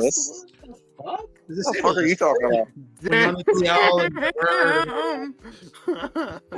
he get hurt one time? That's cold, man. Like baseball, the DL, the Disabled List, the injury report, whatever. He got hurt one time. Because of Seth Rollins. One time too many for me. One time too many for me, as far as I'm concerned. But guys, again, it's one of the premier events, one of the original 4 pay-per-views. The Royal Rumble this Saturday emanates from Tampa, home of the Tampa Bay Rays. Should be a packed house, obviously. I'm kind of curious, do you think they're going to go back to the sort of baseball dugout entrances? Because we've seen that, right? We saw that in Houston. We saw it in Arizona. You think they might go back to that, or sort of like a traditional stage again? They're going to keep the smaller the smaller entrances, I think, man. I think they're going to go smaller entrances. That seems to be like what they've been doing lately, and I think that works because it gives the fans a closer experience. Okay. I think, and I think aside from that, it also makes the venue look a lot bigger. You know what I mean? It makes it look fuller. Because when you look at it on the camera, it looks a lot more full when you have these narrow walkways instead of these huge fucking open spaces. You know what I mean? So no dugout. So no dugout. The dugout could be a possibility. The dugout could be. I think it would be cool. You know what I'm saying? Happy dugout. Yeah. What? Oh my god. Damn. You guys know. If you know, you know. Yeah, I know. I found out what that actually meant like years later, and I was like, oh. It is not. It is not what I thought it was. You know. Wow. But guys, we'll see this Saturday night, man. I mean, from from Tampa. What about the men's rumble? That's what we're talking about. The ring. Yeah. Oh, okay. Yeah. My bad. You didn't give your prediction, Pat. I didn't give my prediction. All right. My prediction for the men's rumble. Yes, sir. Yeah. See, I have the same thing. CM Punk. It's got to be CM Punk. Yeah. That's too easy, though. Well, we'll see. We'll see. Sometimes easy's good. Yeah, maybe we'll see. Sometimes the obvious answer is the right one. We'll see. And again, if Cody fans don't get to see him finish the story this year, who knows? Who knows what the booking direction will be for his character moving forward? I mean, like, you know what Cody said already. He said if he doesn't finish the story this year, he's like, don't put me on the cover of 2K next year. I don't want to do that. I don't want to do it. He said that? Yeah. He said that? Yeah, That's said true. that. That's true. He said that. Yeah, I got Macho stamping that. Okay. interesting. He said that, and he also said that he doesn't think The Rock will meddle in a story that's been going over 2 years. All right. Well, I mean, guys, a lot for Paul Levesque to contemplate. You On smell the that? road. This was a kayfabe interview. You smell that? You smell that work? Yeah, I was Yeah. about to say, you smell that work? Oh shit, I Yeah. smell that He's work. doing a good job. Well, guys, the road to WrestleMania He got begins. his asshole eaten on Monday by CM Punk in that promo. So Yeah. I mean, listen, one of the better promos in the face-offs we've seen in a long time, for sure. But guys, the road to WrestleMania begins this Saturday on Peacock. Hopefully, there aren't 57 ads during the actual PLE. We'll see on Saturday night, emanating from Tropicana Field. Guys, before we call it a night here on this day in wrestling history, I think Macho will definitely enjoy this one. On this day, January the 24th in 1988, the NWA's Bunkhouse Stampede pay-per-view took place at the Nassau Coliseum in historic Uniondale, Long Island, New York. The main event saw the American Dream, Dusty Rhodes, win the Bunkhouse Stampede match, a multi-man cage match battle royal where you have to throw your opponents out of the cage. Kind of interesting tweak to that. The other participants included the total package Lex Luger, the Warlord and Barbarian, affectionately known as the Powers of Pain during that time, Tully Blanchard and Arn Anderson, Ivan Koloff, along with the Road Warriors, Hawk and Animal. Also on this day, folks, as a matter of fact, in 1988. Now, again, contrary to Tyler's revelation there in terms of this was, again, considered the first televised Royal Rumble. It took place on the USA Network, featured only 20 men on that day in 1988, and it was won by Hacksaw Jim Duggan as he eliminated the one-man gang. In 1993, emanating from the Arco Arena in Sacramento, California, it hosted the Royal Rumble pay-per-view. Now, what was interesting, guys, about this Royal Rumble is that it was the first one to actually openly stipulate that the winner of the match received a title shot at WrestleMania. Now, theoretically, if you look back at the previous ones, yes, Hogan won back-to-back in 89 and 90, but it wasn't stipulated that would guarantee a title shot. We all know in 91, he also won. And in 92, obviously, the title was vacant, and that was won by Ric Flair. But in 93, the match was open that the winner would win, obviously, a title shot at Las Vegas later on that April.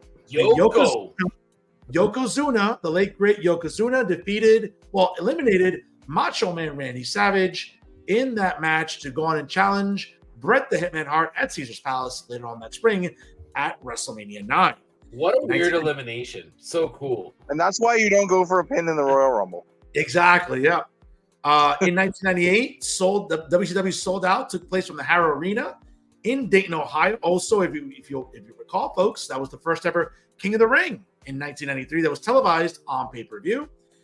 In the main event, somehow, I mean, thinking of Lex Luger in a main event is weird, but nevertheless, he defeated Macho Man Randy Savage. And on the same night, Chris Jericho won the coveted WCW Cruiserweight Championship from Rey Mysterio Jr. Badass. Also in 1999, on this day, father. yes, Royal Rumble, the Royal Rumble No Chance Hell pay-per-view emanated from the home of the Anaheim Mighty Ducks, the Arrowhead Pond. And again, to Pat's point, one of the most, it got your blood boiling to see Vince McMahon win the Royal Rumble, and that only furthered the Austin McMahon storyline even further, to see the way that, certainly Vince won. Another interesting element of the evening, certainly we saw one of the more brutal I Quit matches ever, I think, in wrestling history, with Mankind losing the WWF title to The Rock with some chair shots that, folks, if you ever saw Beyond the Mat, you looked at that gash at the top of Mick Foley's skull. I mean, it was scary. It was scary. It sort of reminded you, like, hey, guys, it's not a work to everybody, and it's still real to us for sure, with the amount of staples that Mick Foley needed at the top of his cranium. Also, on this day in 2000, on a Monday Nitro, Sid Vicious defeated Kevin Nash to win the vacant World Heavyweight Championship. The belt had been declared vacant since Chris Benoit defeated Vicious to win the title and then left the company earlier in the month. We would all remember that famous. What's his heart? What's that? Fucking mentioning him. Okay, and of course, we all remember that historic Monday Night Raw where the Radicals, Chris Benoit, Eddie Guerrero, Perry Saturn, and also Dean Malenko debuted on Monday Night Raw, obviously early on that month. In 2004, a longtime kayfabe WWF president, Jack Tunney, whose real name was John Tunney Jr., died of a heart attack at the age of 68 in Watertown, Ontario, Canada.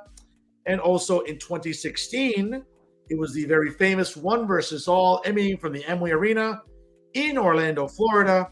The Rumble itself was probably one of the more eventful ones, as Roman Reigns started number one and had to defend the WWE World Heavyweight Championship in the Rumble match. He would subsequently be eliminated by Triple H, who would go on to eliminate Dean Ambrose and go on to win that title on that Rumble night in 2016. Also in 2016, at the Evolve 55 show in Orlando, Florida, Drew Galloway and Johnny Gargano defeated Tom End and Chris Hero to win the Evolve tag team titles. And of course, also that same year at Progress Chapter 25, Matt Skrull defeated Will Ospreay to win the Progress Championship. Folks, all that good stuff history happened on January the 24th, on this day in pro wrestling history. Let's take us home here. What do you got for the end of the show? I got 3 questions for you, Fernando.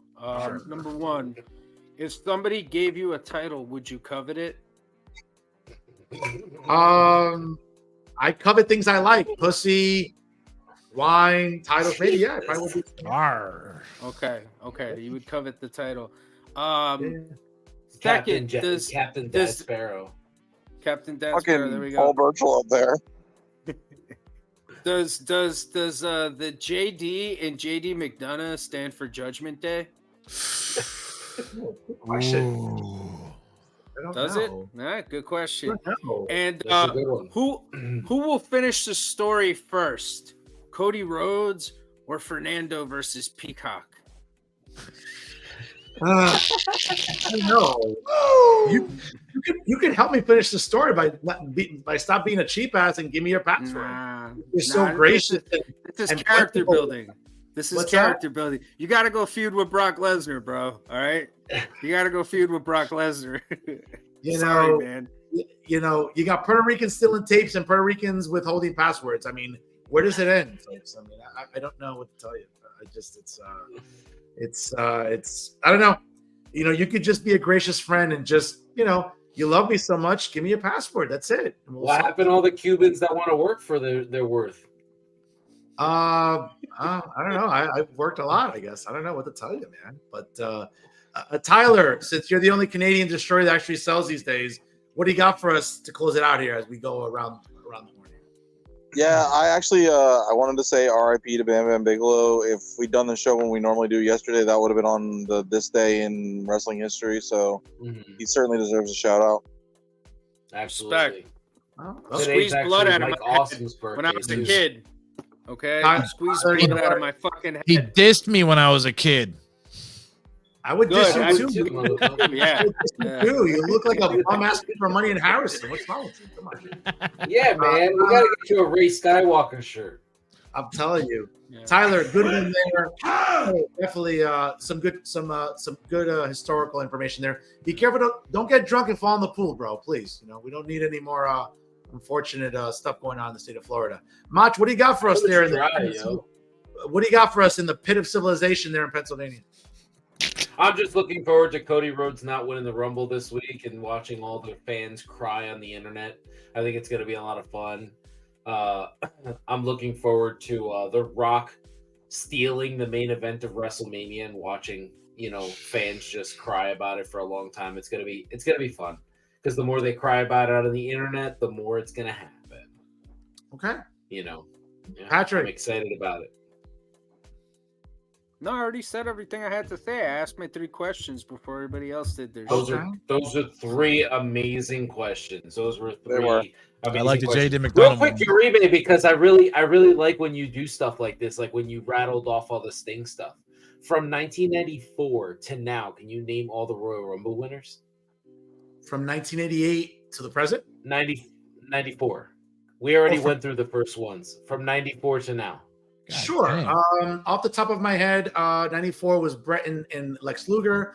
95 was Shawn. 96 was Shawn. 97 technically was Steve Austin.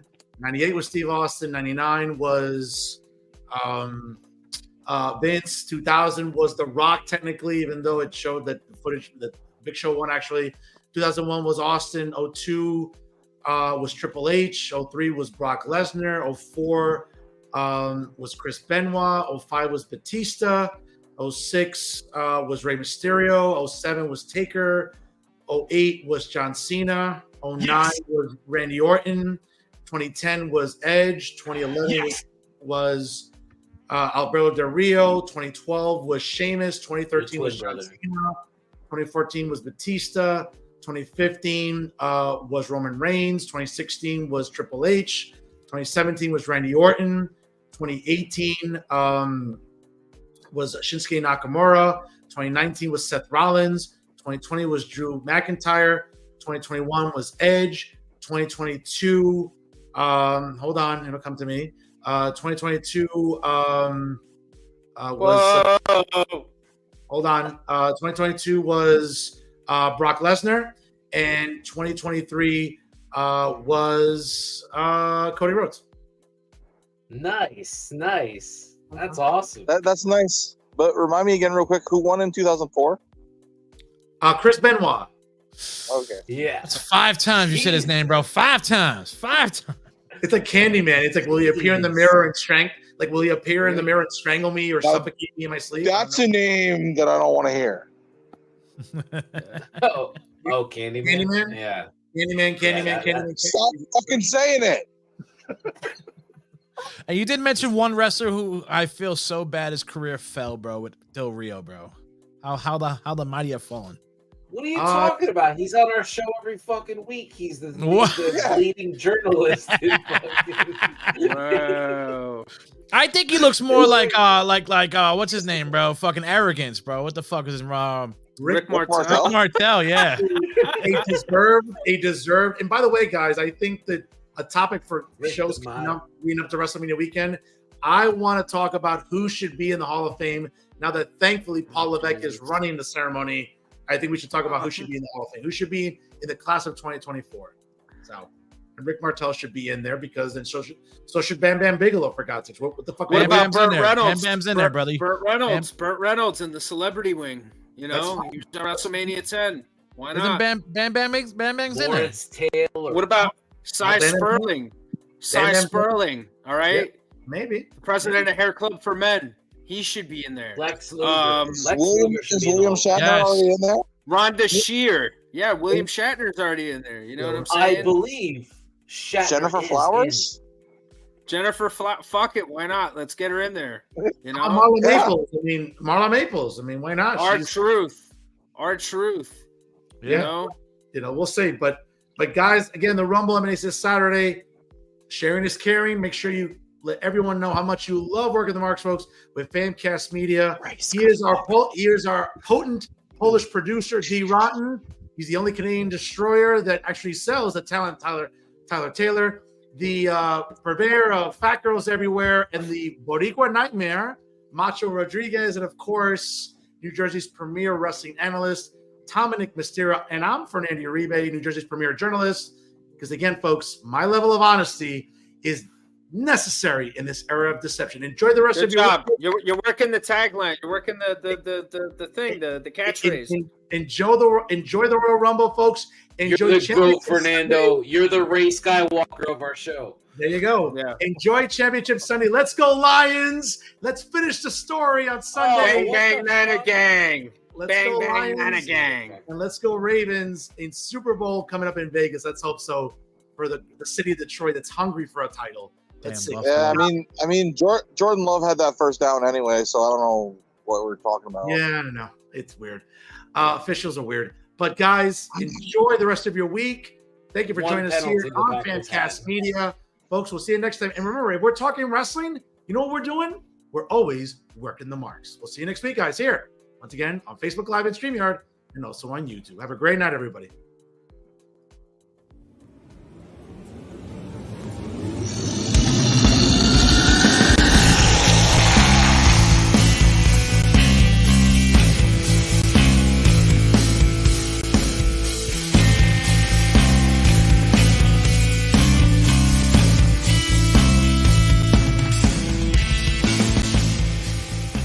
Famcast Media.